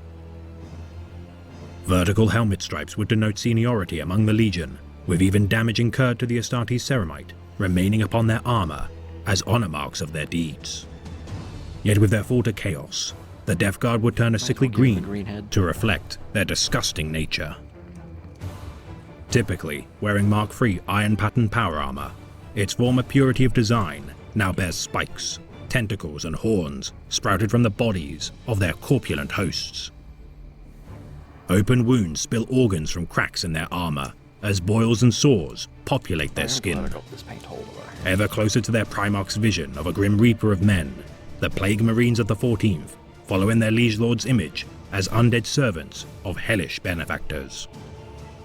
Adopting the tri-lobed symbol of the Plague Fly upon their pauldrons, only those within the ranks of the Death Guard can discern the veterancy and rank of their peers by dint of the prolonged decay of their armour. The Mark of Nurgle varies among the many warbands of the Legion, as each shows their patronage in their own unique way. The gene seed of the 14th would further spread the gaunt features and shadowy eyes of its gene lineage, initially reflecting the stoic temperament of the Death Lord. With the Legion's drafting of its barbarian recruits, the gene seed of the Legion would bolster their innate resistance to toxins. Yet with their fall to the ruinous powers, their gene strength would prove to be their undoing. With the gifts of Nurgle ravaging their bodies, their genetic aptitude to endure poison and corruption would continually increase their tolerance. As the mutations ravaged their bodies, their gene seed would overcompensate, leading to magnitudes of great afflictions as their bodies exponentially rejected and absorbed the gifts of Nurgle. Now stationed on the Plague Planet, the new homeworld of the Death Guard heightens their mutations to nightmarish proportions. Shackling their plague fleets, using chained biomechanical platforms while idle, as shrines are made to give praise to the Plague God. The world's populace cower from their tyrannical overlords as they act as thralls to the 14th Legion. The 7 mountaintop keeps of the planet, inhabited by each Plague Company, with the mightiest of these, known as the Black Manse. Mortarian's personal fortress, replete with dungeons and horrors of the warp. The Pale King presides over his homeworld as a hypocrite to his past ideals. So they do have an ability in-game. Revering their Primarch above all, the Death Guard would marvel at their master's example as a liberator of the oppressed and divine savior. Kill, you can bring one back. The barbarian stock of the Legion would be unquestioning in their loyalty to their liege during the betrayal of the Imperium, and in their naivety, follow in his path to damnation. For each battle won by the Legion during the Great Crusade, the Pale King would drink a draught of poison with one of his Astartes to commemorate their victory. No toxin would be so strong as to best the Death Guard, and so it would be that the ritual toast signified their loyalty to their Primarch and defiance to submit to failure.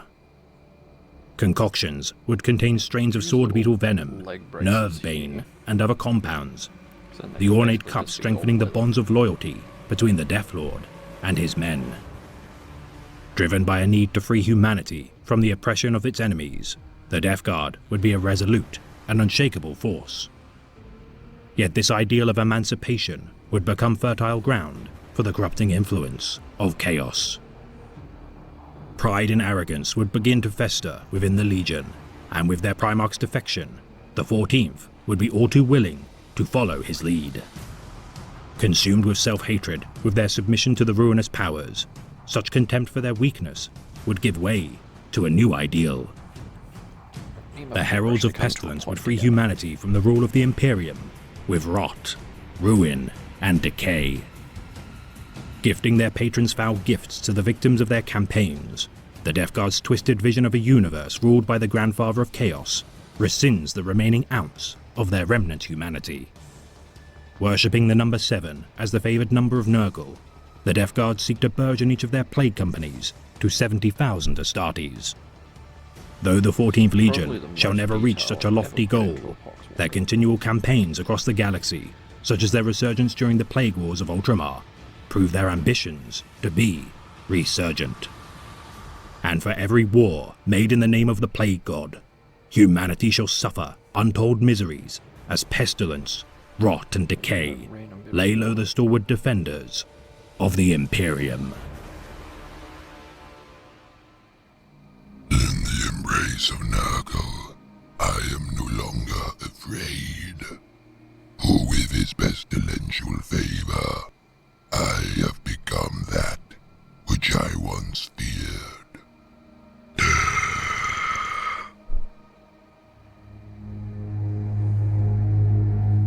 This has been a tale of the Great Imperium of Man, read by the Remembrancer. Mortarian's malignant sons skulk the stars as a reminder of the price of hubris. For their fate as the slaves of chaos proves that no bargain is worth making with the ruinous powers, nor gift given by their hands worth accepting. Yet in my final transmission of the Legiones Astartes, we shall elucidate the stalwart, incorruptible and virtuous sons of the renewed Imperium. The blade against the encroaching darkness, the Ultramarines.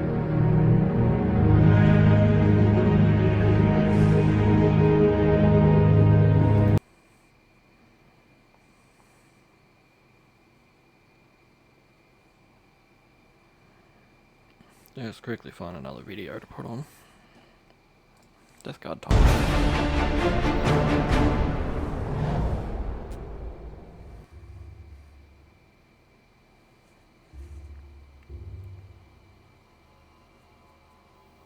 The Chronicle of Virulence. For 10,000 years, the Death Guard have mercilessly harried the servants of the false Emperor. They have spread plague and sickness across the stars, wearing their enemies down with relentless determination. They have ruined countless worlds, corrupted and despoiled armies beyond number, fighting the long war in the names of Mortarion and Almighty Nurgle. Millennium 31, Into Damnation. The Destroyer. Trapped in the warp and ravaged by an incurable, unendurable sickness, Mortarion sells his legion's collective soul in exchange for deliverance from their seemingly endless suffering. Whitish color. Nurgle claims the Death Guard for his own, and the first Plague Marines stride into battle against the servants of the Emperor, emerging from the Immaterium in time to join the invasion of Terra. So begins a war that will last for millennia. Rise of the Plague Planet. Alone amongst the traitor legions, Mortarion's sons retreat from Terra in good order. They leave a path of desecration and atrocity across the Imperium, before finally plunging into the horrific sanctuary of the Eye of Terror. For his victories during the heresy, his unshakable faith, and for the singular achievement of holding his legion together in the face of the Imperium's vengeful ferocity, the Plague God gifts Mortarion with demonhood, and a world to rule over as his own. So is a new Barbarous created near the fringes of the Eye of Terror, a more nightmarish hellscape than even Mortarion's home world once was. Millennium 32 to 41. Time of remission. Galactic respite. The Death Guard engage in a series of brutal wars against their erstwhile allies in the Eye of Terror. Though they prevail time and again, this territorial campaign consumes Mortarion's entire focus. Thousands of years will pass in real space, during which the Death Guard are rarely sighted by the servants of the Imperium. Bane of Change. During fighting against the Zinchian cultists of the Lost Spiral of Jukadis, Lord Gluttox unleashes his feared drone hive. 7,000 fetid bloat drones thrum into battle, shrugging off the agile strikes of disc riders and burning chariots as they close on their target.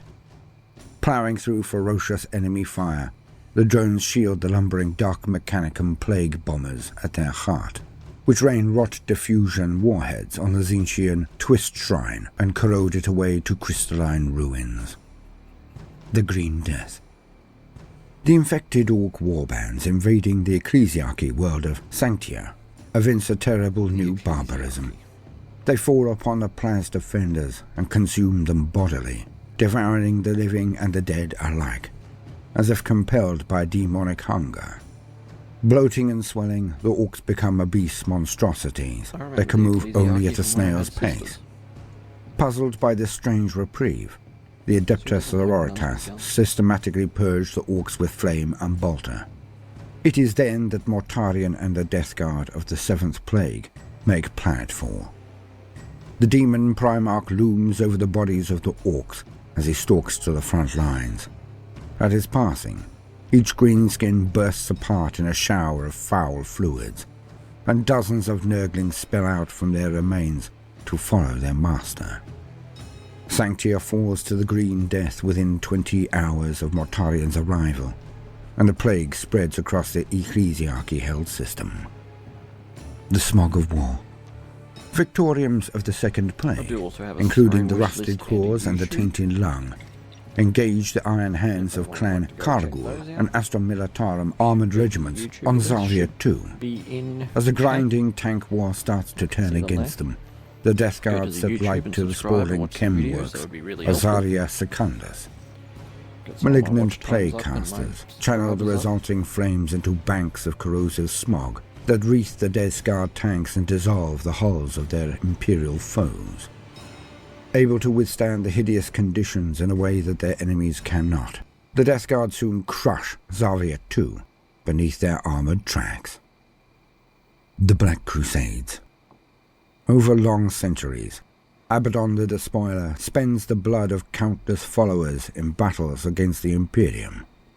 As though seemingly unconnected, each crusade is in truth part of a far grander plan that eventually triggers the opening of the Great Rift.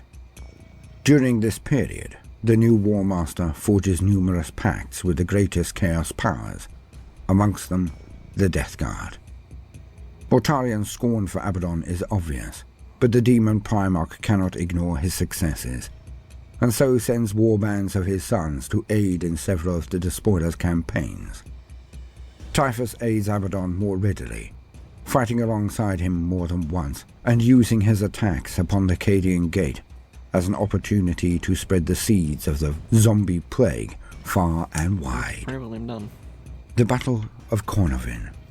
The Grey Knights meet the Death Guard on the planet of Cornovin, the battle representing the culmination of an ancient plan to banish Mortarion forever. The Demon Primarch's might is too great, however.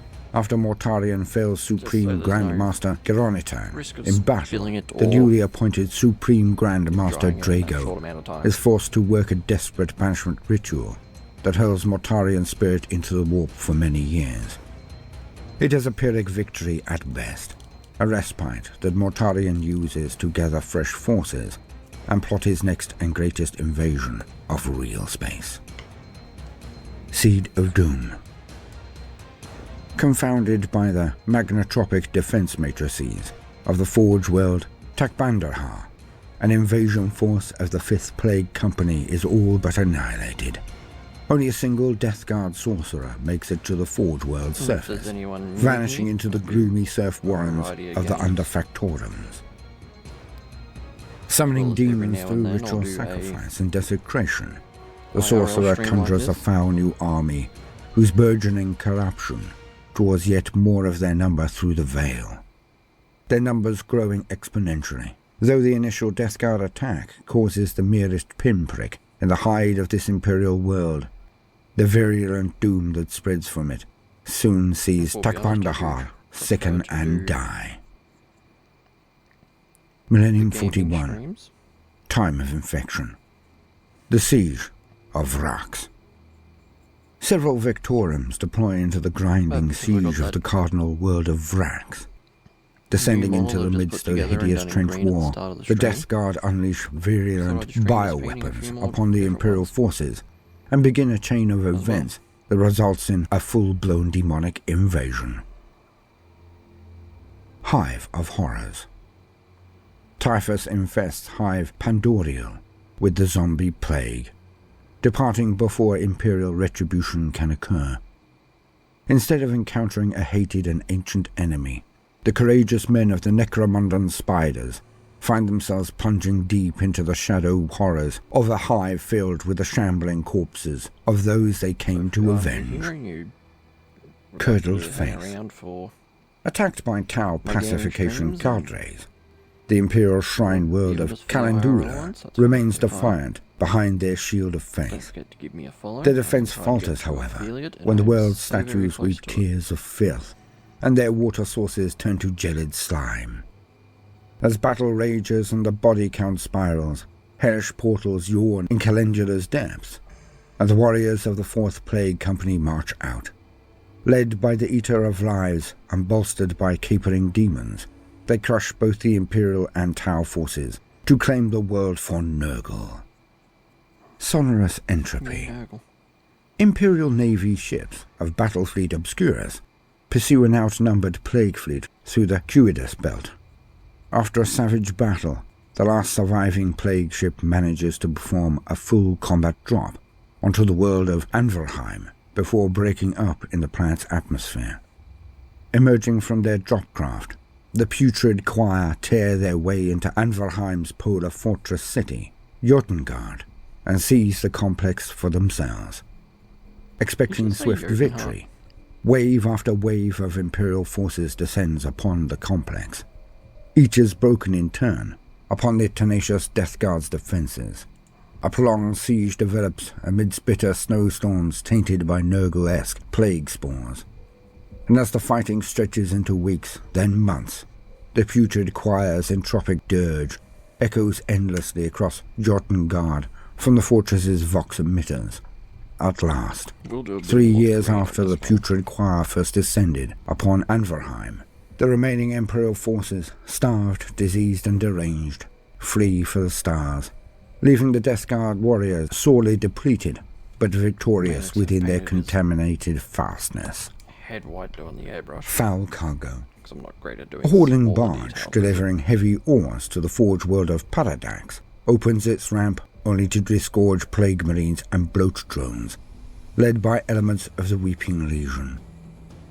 Bolters roaring, the heretic Astartes smear diseased gore onto the machineries around them, spreading sanguous flux and corrupting the Forge world's machine spirits. Leading a growing army of proto-demon engines and possessed servitors, the Weeping Legion begins the grinding horror known as the Paradaxian War. Plague of Shadows. A plague of flies erupts within the war-torn Sekmegara district of Komorra. From amidst the flying clouds stride plague marines of the Mouldering Claw, who meet the Drukhari in savage battle before vanishing as mysteriously as they arrived. Several metaphysical plagues emerge in their wake. Stay of execution. On the killing fields of Vindor, the Death Guard decide to allow the last survivors of the Vindorian garrisons to flee, thus spreading Nurgle's gifts of plague and despair. Unwilling to watch perfectly good slaves escape, however, their Emperor's children allies pounce, only for the Plague Marines to bar their path. A furious battle erupts between the followers of Nurgle and Slaanesh, while the diseased Vindorians scatter to the four winds, taking Nurgle's dubious blessings with them. Millennium 41. Time of outbreaks. Galactic epidemic. The great rift thunders into being, reality bursting open like the stitches of a weeping wound to spill warp stuff into the galaxy. Plague fleets strike all across the Imperium, spilling from the roiling warp storms to spread misery and decay. The Plague Wars. As the blackness settles across great swathes of the Imperium, cult activity and recidivist uprisings lead to the demonic infestation of several prosperous star systems to the galactic north of Ultramar. Under the influence of Mortarion, these worlds fall entirely into Nurgle's grasp and become the Scourge Stars, a feculent fortress for the servants of the Plague Father within real space. It is from these super-rated staging posts that Mortarion will launch his campaigns in Ultramar. Reign of Filth. During the siege of Godorian, a world unlucky enough to be within light years of the Scourge Stars, squadrons of plague-burst crawlers lob their shells in high parabolas. The diseased munitions slam down on Manufactorum stack vents and spill their filth in the Godorian labor furnaces to create giant toxic plague sensors. The resultant smog clouds drive the Imperial defenders into the open, easy prey for the guns of the Death Guard. Outbreak Ultramar. Mortarium's long-awaited invasion of Ultramar begins. Sepsis cohorts of every plague company join the fight, with the 2nd, 3rd, and 7th deploying in almost their entirety. Marching alongside demon Talibans, corrupting renegade knights, traitor Titan legions, and countless warrior bands of renegades, cultists, and turncoat Astra Militarum, the grotesque armies of Nurgle force the beleaguered defenders of Ultramar back step by bloody step. Unholy endurance. War Badsmack overruns a score of worlds to the galactic west of the Scourge Stars, forcing Mortarion to deploy numerous Victorums to counter its wrath. During the campaign's pivotal battle on Krug's world, Warlord Badsmack himself leads a headlong charge against the outnumbered Death Guard. Lord Fulgus, the Bloated, orders an immediate advance into the teeth of the Greenskin assault, calling down plague-burst crawler fire upon his own position. Weathering the pounding ordnance through a mixture of resilience and sorcery, the Death Guard draw the orcs into an explosive meat grinder. Plague Spitters dissolve wave after wave of the enemy hordes. Noxious Blightbringers told their toxins of misery again and again, driving the green-skinned weird boys insane and spreading despair through the ranks. Finally, Badsmack and his surviving boys flee in abject terror, only to be annihilated by the Plague Marines pursuing fire. Gifts of Nurgle. On the industrial world of Drogensor, several Vectoriums of the 1st Plague Company meet stiff resistance from Imperial defenders. Death Guard dropships make repeated passes over the industrial fortress factories, dropping spiked iron cubes the size of hab units that crash down in the streets of Manufactorums. Disease radiates from these ruinous monoliths, and the Imperial defenders waste no time in setting charges to destroy them. The true horror of the Death Guard plan is revealed when the charges blow, rupturing the cubes and allowing the tightly packed poxwalkers inside to spill from the wreckage. Within days, the walking pox is rife throughout the fortress factorums of Dragonsol. Only then do the Plague Marines of the 1st Plague Company return to finish the fight. In the Maw of the Storm. As Warpstorm Formori engulfs the world of Danasar, Typhus duels and humbles Huron Blackheart atop the ruins of the Endless Spire. He leaves the tyrant of Badab alive as an abject lesson not just in Nurgle's might, but also in his generosity. Might be able to squeeze a little bit of pink on there. Besieged. Much of the Third Plague Company find themselves besieged within the ruined husk of Hive Octuron on Belissos. Led by Inquisitors of the Ordo Malleus, a huge force of Astra Militarum, Battle Sisters, and Imperial Knights hammer the Death Guard position day and night. Yet between the Death Guard's resilience and the screaming volleys of plague-burst mortar shells that are fired in return, it is the besiegers who find their forces ground down, and their warriors riddled with sickness. By the time the Death Guard launch their breakout assault, few of their attackers have the strength remaining to deny them. The Serpent and the Fly. Vectorums of the Fifth and Sixth Plague Companies engage in a naval battle with Craftworld Samhan and its fleet around the moons of Bosphodia. Before they are driven off, the Death Guard successfully board the Craftworld and spread their corruption through the territory of Wild Rider clan Siltach. In desperation, Samhan's Seer Council orders Ghost Warriors to cut that part of the world ship away with weapon fire. So devastating is the despair felt in that moment that it conjures Nurgle demons into the waystones of the surviving Siltach clan members, possessing them and transforming them into aberrant, insectile half-breeds. Soon enough, tales of spiteful, chaos-tainting Elder Eye Corsairs are prevalent throughout the Paragos subsector and beyond. The Greyfax Gambit. Having noted the fanatical obsession the Death Guard hold for the number 7, Inquisitor Katerina Greyfax applies her suspicions to the battle for the Shrine World of Dotweir.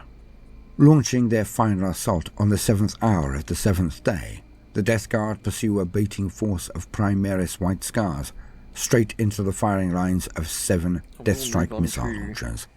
The resultant rad conflagration obliterates the Death Guard presence. Quick break and a stretch. I'll be back shortly.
presence upon Dortweir entirely.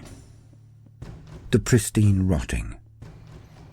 After enduring months of filth and indignity in battle against the putrid choir, the 14th Volpone Bluebloods can take no more, and beg Nurgle to spare them from the corruption. The Plague God answers, rendering them forever gleaming and pristine, except for every 7th soldier amongst them. These unfortunates endure all the disease and pestilence their comrades should have, bloating into dirt-smeared, infectious spawn, whose forlorn wails and wretched stenches drives the rest of the regiment mad with guilt and horror. The Blue Bloods turn their guns on their former comrades before throwing in their lot with their Death Guard tormentors. Millennium 41. Time of Rotting. Tainted Trophies. During the War in the Rift, Mortarion decapitates the 7 champions of Libria, turning their skulls into virulent death's heads. These he uses to banish the great Kabanda back into the warp, sending him hence with a mocking gift of despoiled skulls, no longer fit for Khorne's throne. The Rust Hounds arise. Amidst the ruins of Chambach, Knights of House Krast battle the mechanized infantry of the Pallid Hand. Shrugging off salvo after salvo of Blight Launcher rounds, the Knights trample the Death Guard and claim victory. Yet in doing so, their steeds are infected with ferric blight. What emerges from that festering war zone is a warband of renegade knights rusted through in body and soul. Limbs shrieking and seized, thrones mechanicum tainted beyond recovery. Renaming themselves the Rust Hands, the knights set off on the hunt for their former allies' souls. Ship of Ill Omen. A battered warship impossibly identified as the long-destroyed legendary Death Guard vessel Eisenstein is sighted beyond the 3rd moon of Lorne's Landing, glowing with a lampant hue before vanishing without trace. Just days later, the Death Guard descend upon Lorne's Landing with Mortarion at its head. Inquisitorial savants note with alarm that this is the 6th such manifestation to herald the coming of the Death Lord himself. They fear what may transpire upon the 7th. The Gorgon's Lair.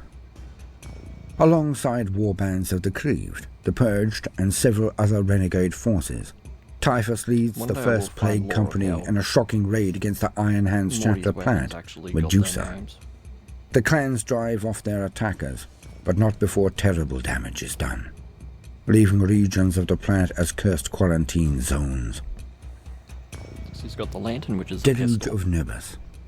And then as the Death Guard siege of the Imperial hive world of Nebus reaches its 7th year, Mortarion sorcerers summon an ancient evil to aid them. The strange great unclean one known as Rotigus joins the fight, bringing with him his appalling aura of infernal fecundity. Protein vats in the hives overflow as the flesh broth within them grows at an unstoppable pace, burying entire levels under flabby drifts of bloated meat. Vermin of every sort enter frenzied cycles of birth and death, the Imperial defenders finding themselves overwhelmed by tides of sump rats, infestations of grizzle worms, and million-strong swarms of ravenous ripperjacks. Worst of all is the deluge of Nurgle, an endless storm of putrid filth water that seethes with infectious bacterial life. Soon enough, Nebus's arid plains become quagmires, then stinking oceans that rise higher and higher. The corpse-choked hive cities flood from the roots upward, their last garrisons fleeing ever higher in search of salvation that does not exist. Blessed beyond endurance by the plentiful generosity of Rotigus and his demons, methodically cut to pieces by the thundering guns of the Death Guard, it is almost a mercy when the last Nebus defenders meet their grisly deaths. A future befouled. A sepsis cohort of the 7th Plague Company strikes at the fortress monastery of the Minotaur's chapter. Their attack is driven off, but celebration turns to despair upon the discovery that Mortarion's sons have tainted the chapter's gene seed stocks beyond redemption. So begins a desperate quest for survival, a crusade across the stars to reach Terra and access purified gene-steed reserves before the chapter wastes away. The Yultar Breach. During the Battle of Yultar, Mortarion and his Death Shroud stand unaided in the breach against an entire Necron legion. Death Guard reinforcements fight their way frantically to their lord's side, fearing the worst. Instead, they find Mortarion and his last surviving Death Shroud, wounded but triumphant, and surrounded by sparkling, dematerializing heaps of foes. The Great Brewing. Deep within the Imperium Nihilus, the Poison Chalice invade the Medicae world of Pelucil. They seek to use the plant's macro-alembic complexes to brew the ultimate plague in Nurgle's name. Blighted Resurrection. The Pallid Hand are ambushed by overwhelming Necron forces from the Novok dynasty amidst the ruins of Hollowfall. During a fighting retreat, Mortarion's sons infect a number of Necron warriors with ferric blight. Phasing out, the android warriors bear the deadly contagion back to the stasis crypts of their tomb world, beginning an epidemic of catastrophic proportions. Slowly getting through the shame pile. The Doom of Hesp. I mean, I've done a fair bit. Victoriums of the 4th and 7th engage the Tyranids of High Fleet Lotan amidst the steaming jungles of Hesp. When the swarms deploy toxicrenes and venomthropes to poison the environment, the Death Guard respond with plague spells, virus bombs and demonic diseases. With neither side willing to back down, the atmosphere of Hesp becomes ever more toxic, until the jungles and even the warring armies are reduced to a gory, bubbling soup. The first Tyranid hive ship to taste this poisonous slurry recoils, its proboscis melting, and is bombarded into oblivion by the rest of its fleet. Hesp is left as an endless sea of toxic slime, too virulent for even the hive fleets to devour. Rising God. The Space Hulk Rising God is chosen by the ferryman to join Mortarion's plague fleets. The Hulk is infested with warring gene stealers and orcs, and so squads of Bright Lord Terminators teleport to key points aboard, bearing rune-encrusted plague bombs. That was a whole edition ago. Fighting their way through tides of foes, the Terminators prime their bombs before the survivors teleport back to safety. Thudding detonations shake the Rising God, disgorging Nurgle's rot, green-lung pox, and swarm a scourge amidst its warring passengers. 7 days later, the Death Guard return, wading through deep drifts of rotting corpses, to claim the depopulated Space Hulk. No, well, that's fair enough. Rust and Ruin. During the Firdas season on Dysactis, a vast Death Guard force advances through the pyroclastic storm fronts in search of the Temple of Ascension. They are met amidst a crackling maelstrom by an enormous force of Iron Warriors, supported by corrupted god machines from the Legio Abhorax. Continent-shattering battle ensues. Hordes of demons are summoned from the beyond to join the fight. Beneath the gaze of the Cycloniad statues, Mortarion and Perturabo themselves engage in a spectacular duel that lasts for several hours. My shirts actually look like it is a battle reminiscent of the incredible conflicts of the Horus Heresy, and Perturabo's sons cause terrible damage to the Death Guard forces. Yet the longer the fight rages, the more the contagions and metal-phage poxes of the Death Guard spread through the Iron Warriors' ranks. Ancient heretics sicken and collapse. Malevolent war engines seize with rust and shudder, sparking to a halt. Machine spirits go mad with revulsion and pain, and as the power of entropy and decay run rampant, the battle swings in Mortarion's favor. With his force in tatters and many of his precious war engines crippled beyond repair, even bitter Perturabo is finally forced to concede defeat. Falling back to pre-prepared defense lines, he detonates a series of explosive trenches amidst the raging storms and disengages in the ensuing mayhem. Badly mauled but triumphant, Mortarion and his Death Guard lay claim to the heathen temple they fought so hard for. and the ancient secrets that lay at its heart. Linoxis infested, How is it still there? leading his favorite victoriums of the Seventh Plague Company. Mortarion attacks Linoxis, the oceanic chapter planet of the Golden Paladins. Timing his attack to coincide with an auspicious sevenfold eclipse, That's better. Mortarion has his biologist putrefiers and foul blightspawn poison the planet's seas. Amidst the resultant apocalypse of disease and filth-encrusted horror, the death Had to turn it down in his sons to absolute victory. OBS, because Opening apparently up the a volume new does outbreak shit all within the shadows of the Imperial on the Nihilus, actual speakers. and spawning a dozen plague-ridden war zones.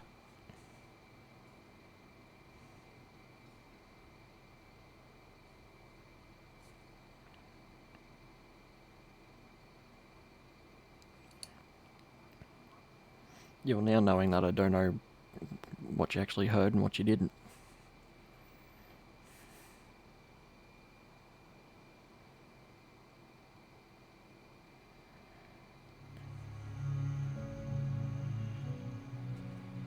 I once was Calistarius. He has been dead for many years.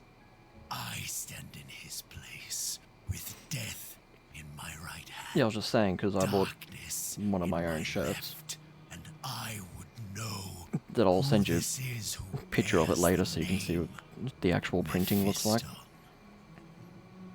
Because the one on the merch store doesn't really do it any justice. And because I know you've had a look at them.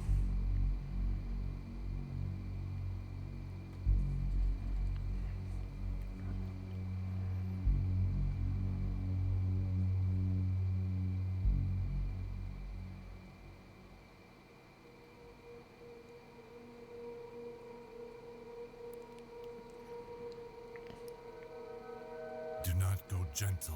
The support's always welcome, but you don't have to get one. Old age should burn and rave at close of the day. I did also lower the price so they're a little bit more affordable. Rage against the dying of the light. Though wise man at their end, no dark is right. Because their words had forked no lightning, they do not go gentle into that good night. Good men, the last wave, by crying how bright their frail deeds might have danced in a green bay. If I could find another company to go through, it'd be good, Rage against the dying of the but that's a light. little bit difficult.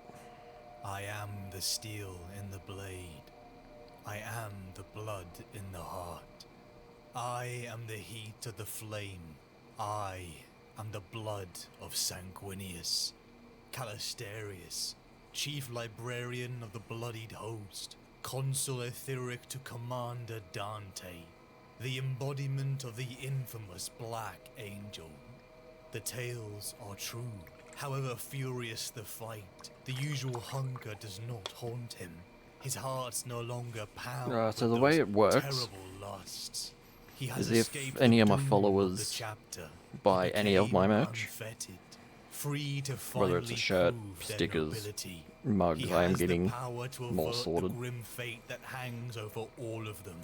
This I get a little bit of what it slow, costs. gnawing decline. So currently, This since I dropped the gradual price on the death. shirt, But who is I get about Mephisto? $6 a shirt. Who was Calistarius? And how did he become the Lord of Death? His story begins in the 41st millennium. But I mean, it doesn't At the cost me edge of anything the to make them. Ultima Segmentum lie a cruel, uncaring I just gotta put the world, designs up. rust orange, and littered with the scars and ruins of a grander age. It would be on the planet of Baal Primus that a child would be born. One who took his first breaths of the radiated, dusty Might do that hellscape. helmet blue. Life within the spheres of the Barlight system was brutal, doomed to exist on worlds that had once been paradises, lives of luxury and peace, millennia before.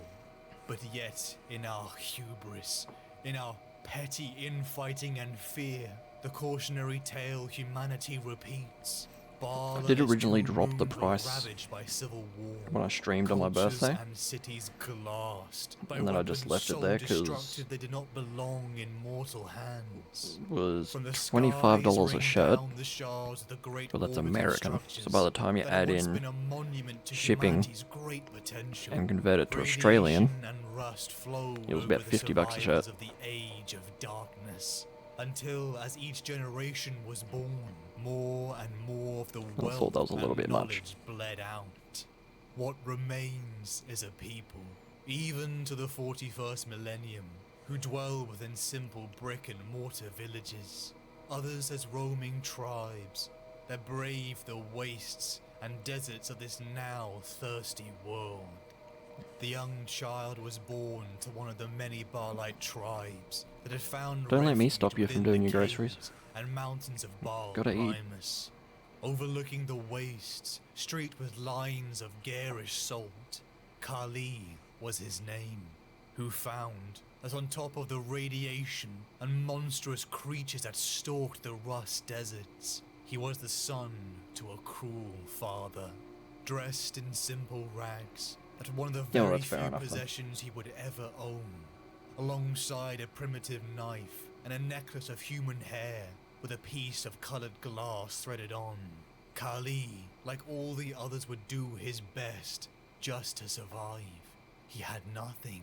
His people had nothing except their stories, their myths, the binding glue that united them as family.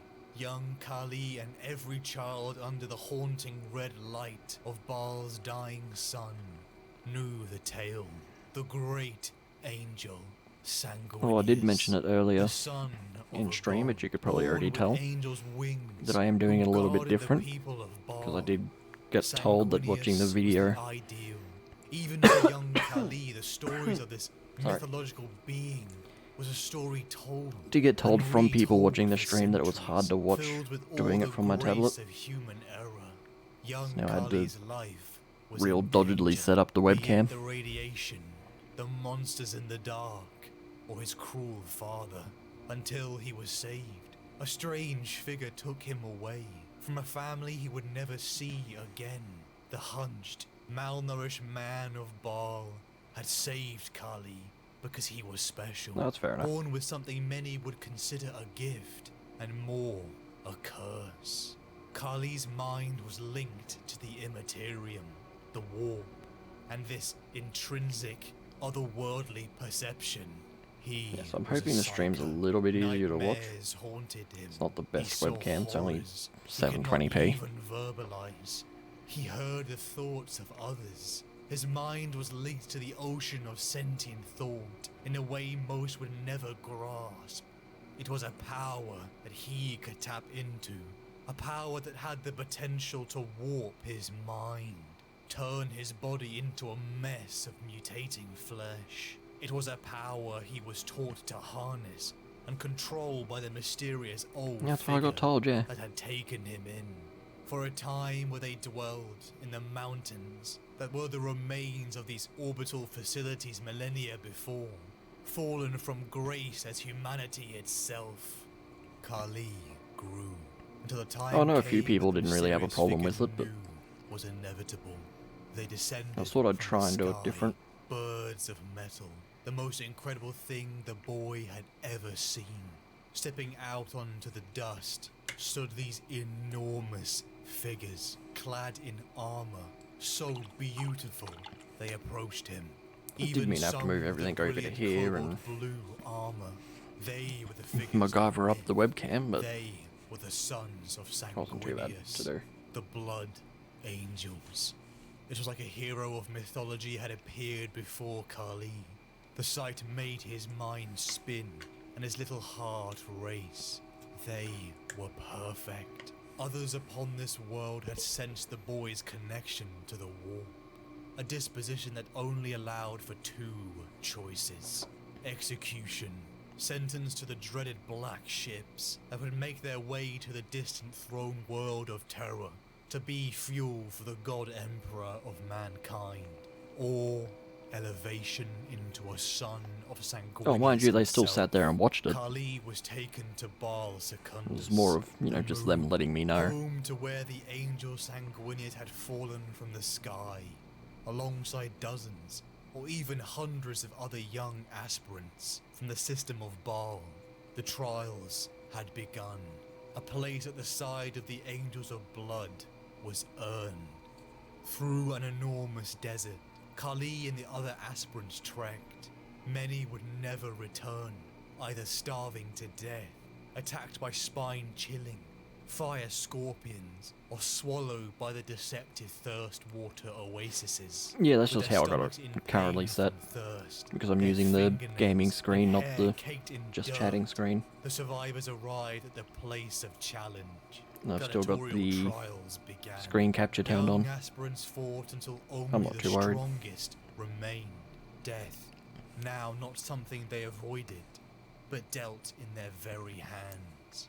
In vigil, Kali and I also left it on so it fills in the forced to background a bit stay more. awake for 72 hours without rest. For those who failed, an unspeakable fate could do awaited. that.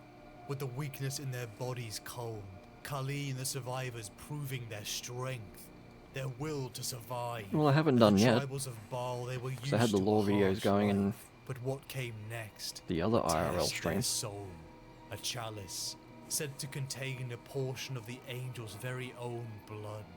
Kali partook of the divinity, his own blood mixing with that of a legend. The earth-shattering importance not lost upon him. And then, for a boy who had only known vast deserts, open air and freedom, And it's not he was playing music, so it placed shouldn't be inside a against cold, the TOS. claustrophobic sarcophagus.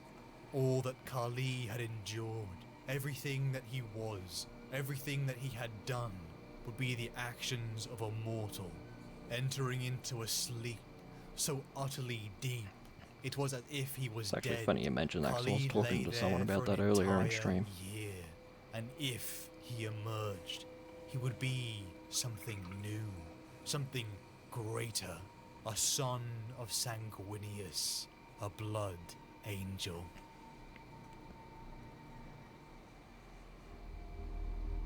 Do not go gentle, enter that good night. Old age should burn and rave at close of day. Rage, rage against the dying of the light. The wise men at their end know dark is right, because their words had fought no lightning. They do not go gentle into that good night. Good men, the last wave by, crying how bright. Their I mean, if they want to after the fact, they can do. Bay. Rage, rage. I mean, I'm not against the dying of the light. claiming that I own the video or anything, so Screams and chants could be heard from people the just gotta wait and find out on their that one. sarcophagi. What was coursing through their Those no minds, Twitch themselves don't have an issue with it. glimpses of the life of a demigod, the nobility and the darkness, blossoming for months.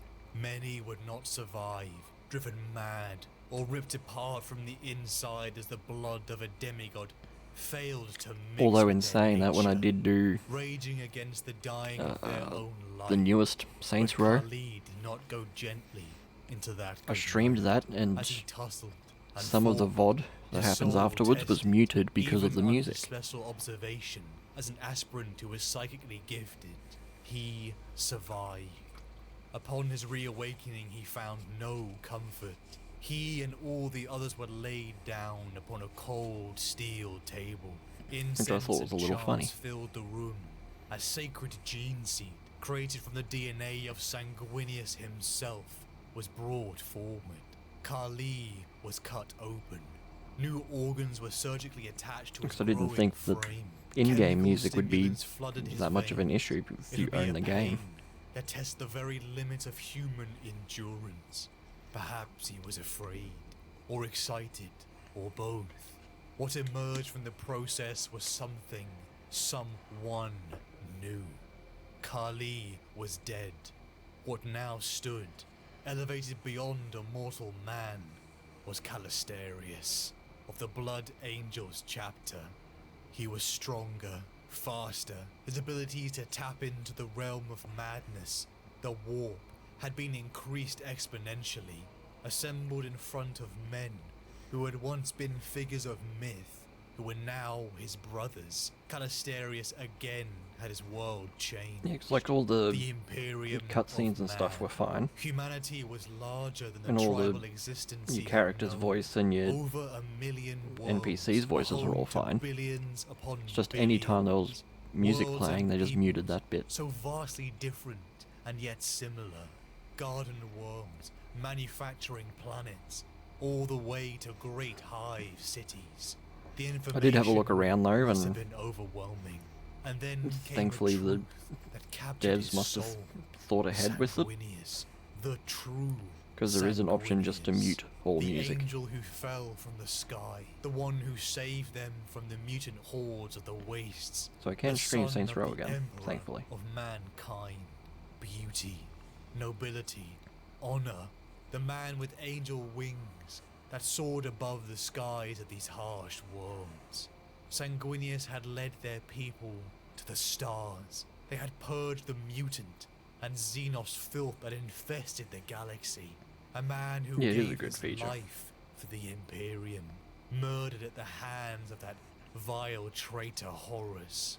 But most importantly, Sanguinius was hope, a rage against the dying of the light of humanity. Although when I next stream a game, I'm probably going to stream Power the World. galaxy would always try to snuff out. Sanguinius was the best of them. His blood coursed through Calistarius' veins, and it was his duty to live up to the example and teachings of the great angel. It was a reverence to an ideal that weaved its way into every fibre of the great fortress monasteries and fortifications of the chapter, all the way from the architecture, the statues, the ancient tapestries that spoke of heroes of the bloodline. Calistarius had not known music. For as much as the closes at the tribes of Baal tell that they Primus copied from other came to games, it is actually quite good. were war drums and pyre dirges. It was only when he had passed the trials of the blood angels and he had become a son of Sanguinius that young Calistarius It is a lot had like learnt Legends Arceus, but with building instruments. and guns. To have never even heard music is a fate that we could never imagine. You know, it's basically To be a Pokemon with son guns. of Sanguinius was to become a force of nature upon the field of battle. Or as I've started calling it, the Unyielding human fury that would crush the trade enemies simulator. Of the Imperium. The training was as brutal as the deserts, martial combat, firearms, and for Calistarius, the expansion of his psychic abilities. He was a weapon as a blood angel, but a force of nature, as a being Yeah, pretty connected much. so intimately to the warp. Like a You can literally whetstone buy and to a sell sword. Knowledge was a sharpening for some of the those pals you catch. librarians. They were as much scholars as soldiers. And you can also Whistlers from catch the warp often haunted the enemies that are Calistarius. Offers that of sometimes end up power shooting at you, and then you can grandeur, sell them. Lies and manipulation he had to fight every day. Something he took under the guidance of Epistolary Gaius Racilus, a stern figure whose stares of disappointment shook even the bravest recruits. For Calistarius and those of the Librarius, it was almost a chapter within Yeah, pretty a much. chapter. The Librarian I mean, even was in your an order of secrets home base, that even the deeply respected where you have your and revered PAL decks ancient and your chapter PAL PC, master, hero of the Imperium, can't call it a Dante, Pokemon needed computer. permission to enter their most inner sanctums. The librarian's road was If you're building difficult. something, Their power was a your pals can come over and help you. It had to be kept Or in my in case, I got check. some working Their in a brother legionaries at any time had to be ready to slaughter them. basically in logging case they industry lost and a mining control. industry, and they just Their stay there and minds work. melted with the truths not fit for a mortal. Yes, to Calistarius, he found friendship, even amongst But his each pal's got their non-psychic types battle that are brothers. Gaius super effective against other Racilus, types. his mentor, whose friendship You can something find ones that Calistarius earned as the glow decades and began sparkle. to pass. The apothecary So they're lucky Albinus pals. and his battle brother Quirinus were those who he had considered his closest, his confidants in this never-ending war. Calistarius was liked by his brothers. His zeal, His easy nature and charisma were a welcome sight. No, they don't amongst the sing war sad and songs, the but there stars. is ones in there that are Calistarius literally a over the living decades meme. left Baal, as the duty of the Angels of Death was out there in the Imperium, disgusting Xenos, rebelling human colonies, and worst of all, There's one called Depresso, and its special ability is years and years of caffeine war injection or something tested his like that. abilities, refining them to the experience So it's depressed, of a but it's veteran. fast. He had earned a reputation, one that was respected enough to see him requested to aid the glorious elite First Company on the infamous Space Hulk, the Sin of Damnation. Stalking through the damp, claustrophobic conditions of the enormous wreck, Calistarius was brought to the reason he was here for. An Yeah, it's literally ancient blood called angel Depresso. brother, wounded, barely alive, and in a sleep he would never wake from. Calistarius was given the task of delving into his battle brother's mind. Vespario was his name. His survival and story locked underneath a broken mind, clouded by rage and hate. Something But so that far I began have to found more bleed dragon-type into pals than Calistarius, but he did most of the not other let types, up. apart Some from neutral. truth was locked within, a truth that had Calistarius put his reputation on the line. For as his brothers were itching to retreat, deeper and deeper into Vespario he delved until he found the truth. Gene stealers. Vespario had locked himself away, Yeah, it's really good. surviving long enough to pass on a truth to his brother centuries later. Calistarius, with Vespario's wisdom, led his brothers to an abomination. A gene stealer navigator hybrid, a threat to all of the Imperium. The Lexicanium and First Although if you're Company bored later on, look annihilated into the PAL Xenos 69. filth. A victory at the hands of the bravery of Calistarius. But he was tired. Never before had he used so much of his power. A deep fatigue settled within him. But most frightening of all, Vespario's mind had been warped by a curse known to those of the blood. Because that's its... Calistarius had linked his minds too deeply. Of course you already know with about that one. Affected by the black rage.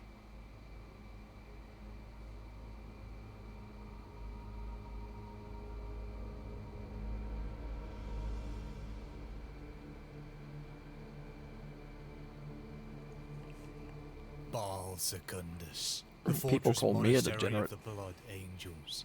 Black armor emerged from black stone, shadow from shadow. The skull-faced helmet nodded to Calistarius. Brother Librarian. Calistarius bowed low. Reclusiarch?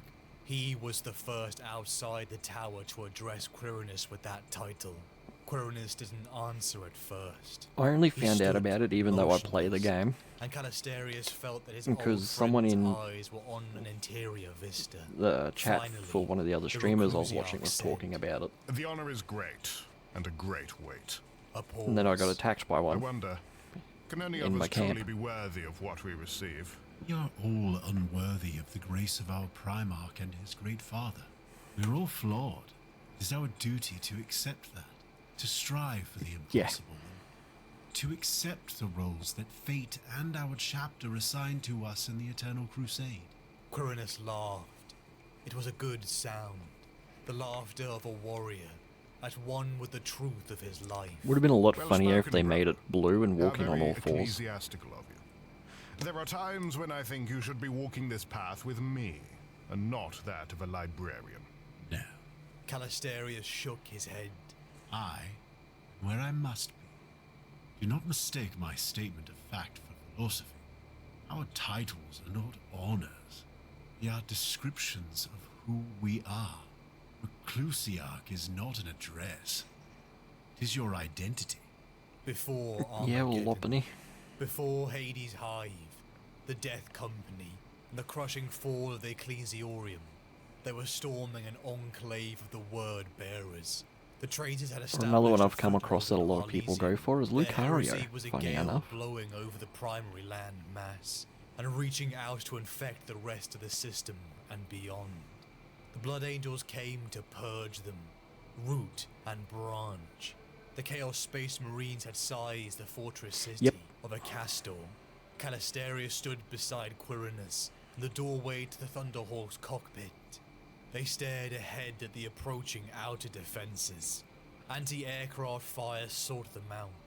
The gunship pilots flew through the barrage with deft confidence. A worthy battle. Even though Lucaria is predominantly male. The Reclusiarch said. The librarian nodded. The line was something of a ritual between them, an echo of their first engagement as scouts. Many worlds and decades ago, Calistarius' response should have been, "May we always be so blessed." Instead, well, it was until Gallade came out.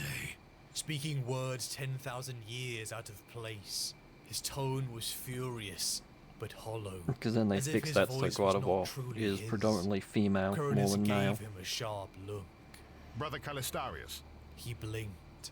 May we always be so blessed. He said he would not remember until later his other words. He would not remember until later how his mind had slipped in time. Now he noticed Quirinus' gaze. Is something wrong? I hope not. The sky was black with smoke. Smoke from burning vehicles, ruined buildings, high explosives, flesh. Yeah, I might have to look, check up on that one, because I think they did change the percentage. You need a male Rolls to get They had made its population their own. There had been nothing to save and everything to destroy. I mean, even Blood angels had visited the judgment like of when the it was Emperor just Gardevoir, upon the and it was heretic predominantly and male. the traitor. Still sort of made sense, On Elysium, there would be because those of who how had not feminine it turned looked. their faces away from the Emperor's light, but not here. Acastor and all within its walls had been put to the sword. The fortress itself had been shattered. Not a single wall still stood. On its plateau was now a field of rubble, from where Calistarius sat upon a pile of rockcrete. The landscape of heaped and shattered grey stretched for kilometers in every direction.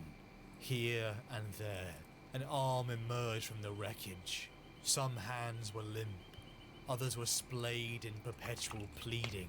Beneath the remains of the fortress were thousands So if you had to pick one that made more souls. sense between male Gallade and Lucario, the Reclusiarch male strode Gallade, towards male him Gardevoir, over the wreckage, like the triumph of fate you'd itself. still pick male Gardevoir, Mutations were severe. because Lucario is just a big buff dog. Calistarius nodded. You have fought many such contingents before. But one so large. You were tested. Quirinus observed. I was. He was exhausted. He had been forced to But discover there is the a limits of pal his in power pal word by that's slamming basically up against them Lucario. repeatedly. Quirinus removed his helmet. The smell of burning heretic is strong. He said, apparently Hey, come on changing now. the subject. Better that than the stench of living heretic. Quirinus laughed. Well said, brother. He looked off at the smoke-blurred horizon. Now tell me what is troubling you. Calistarius smiled.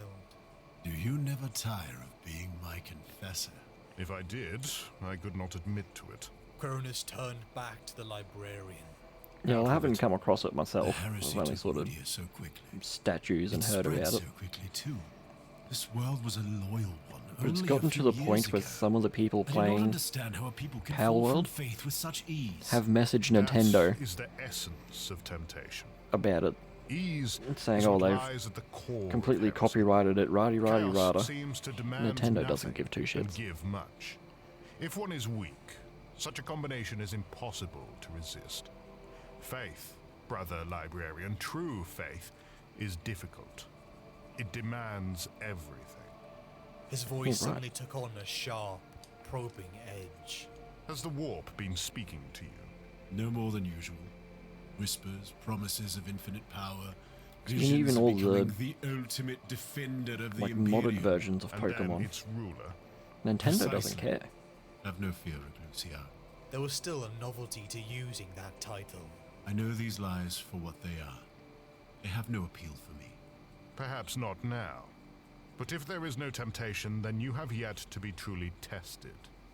The day may come when such power will seem necessary and justified. Quirinus paused. Although Black Lucario During is the battle, interesting. the thirst and the rage, you were able to keep them in check? Yes. The turn of the Considering the normal conversation one's made predominantly Calistarius blue and the uneasy. shiny's just bright He freaking thought yellow. again of that moment on the Thunderhawk during the approach to Acastor, when two different time periods had overlapped in his consciousness. I am not slipping away. He reassured his old friend. See that you don't. Quirinus replied, God, I actually hate this with wash more so command much. than confidence. The struggle against the Black Rage is difficult, and will always grow more difficult. Remember your faith, and remember its nature. The struggle is eternal. Beware of ease, and know that its presence is always a lie.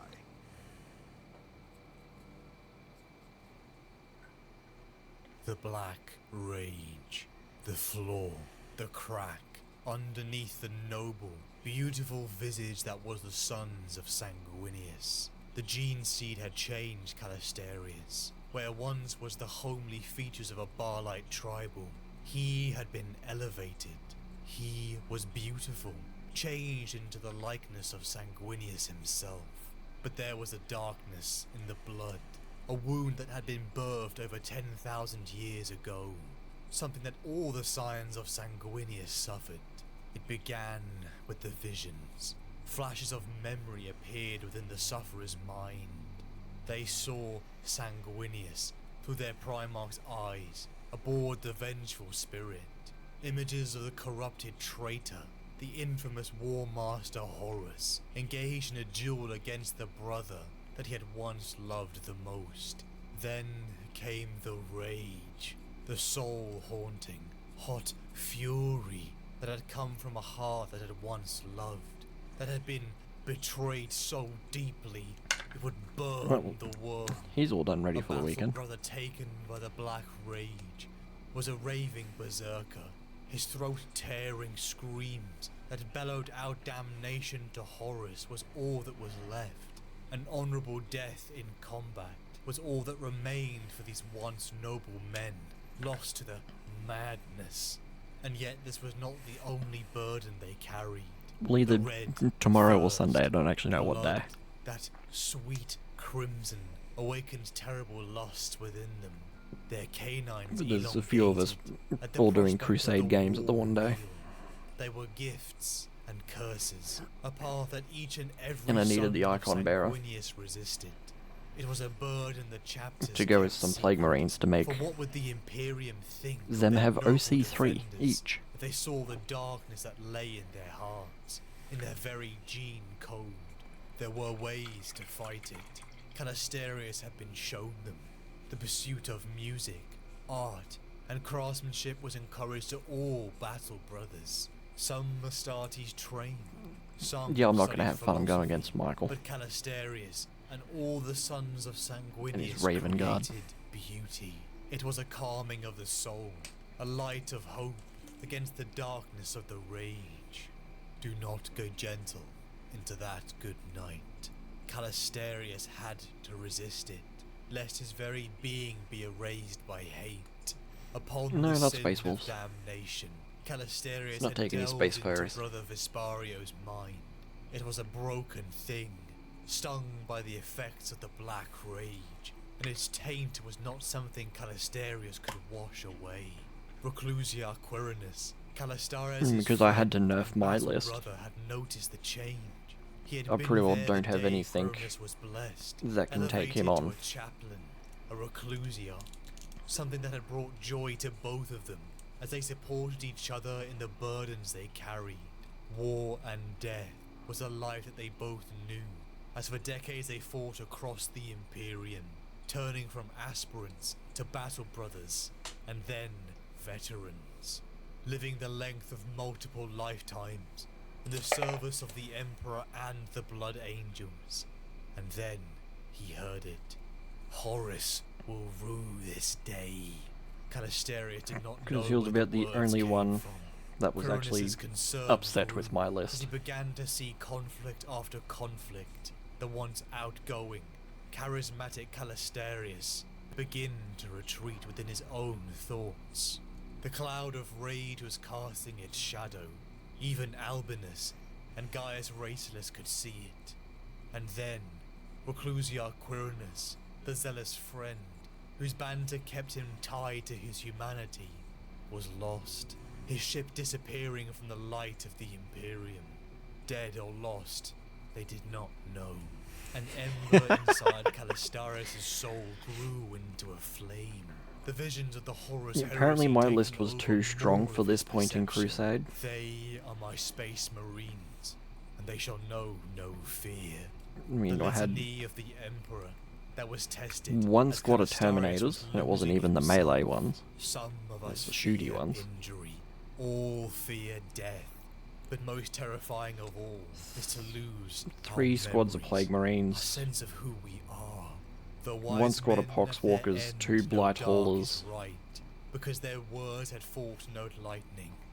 A drone, do not go gentle, and then just a bunch of he had fought it for character models rising to run them. The ranks all the way to epistolary, wielding his mighty ancient four-sword Vitaris. But even with the strength of angels, Calistarius fell. All their gifts, a curse delayed.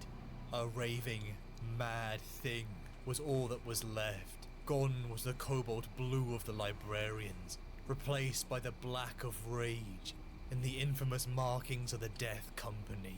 Crosses marked in crimson decorated his armor to emulate the wounds their gene father We'll be completely honest, I should have nerfed it for my first game, which was against Vaughn, led by specialized Death Company chaplains, because he's a newer player and doesn't know his army or tents that well, so I nearly tabled him. Sent into the most brutal war zones.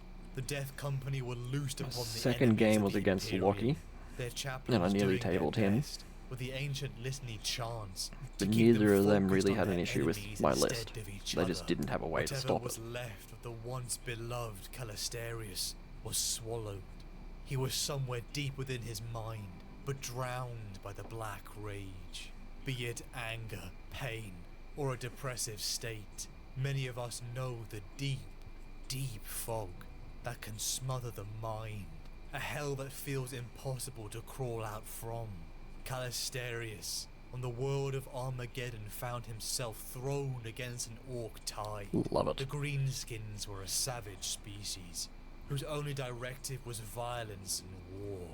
Calistarius wreaked a bloody I do the exact same thing. His plasma pistol overheated, his sword wet with alien blood, and his psychic attacks mixed with the vitriol of the black rage fuel. The battles had been endless, until finally Calistarius and the surviving Death Company joined the final assault upon the Ecclesiorium in the enormous Hades Hive city. It was akin to death itself, the vision of a warrior clad in midnight black, with a face once beautiful, contorted with hate, the heat of rage and fire around him, wreathing orcs with every swing. Every part of his armor was dented and cut. His wounds poured blood, but still he fought. On and on, until the Ecclesiorium building collapsed. Calistarius and the orcs were crushed underneath a mountain of rubble. But still he lived, immobile, in the dark, alone with his rage. The days passed, as what little spark of Calistarius remained battled the black rage. He began to transform. The once cloud of the black rage began to change within. A metamorphosis had begun. For several days and nights, this scion of Sanguinius fought against the curse, handful by handful. Inch by inch he began to climb, and like a man emerging from the allegorical cave, looking into the light, his eyes adjusted. Someone new emerged from the rubble. The black rage had been conquered, but Calistarius had not survived. The creature, this man, was Mephiston.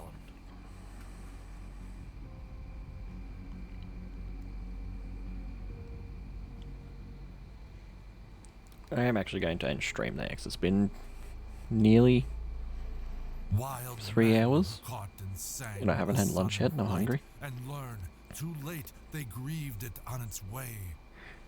Do not go gentle into that good night. Grave men near death, who see with blinding sight, blind eyes could blaze like meteors and be gay. And I'm going to raid out, so it probably will be a furry if you wanted to against the dying of the light. dip out.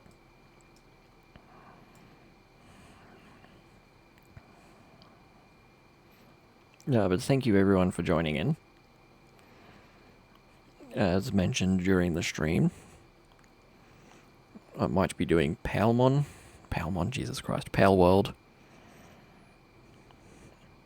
for my next stream.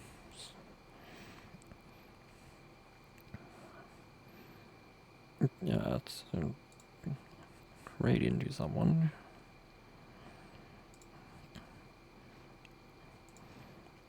Raid into Lance. He's sometimes pretty funny. Alright, again, thanks everyone for joining in. We'll catch you all next stream. Drago out.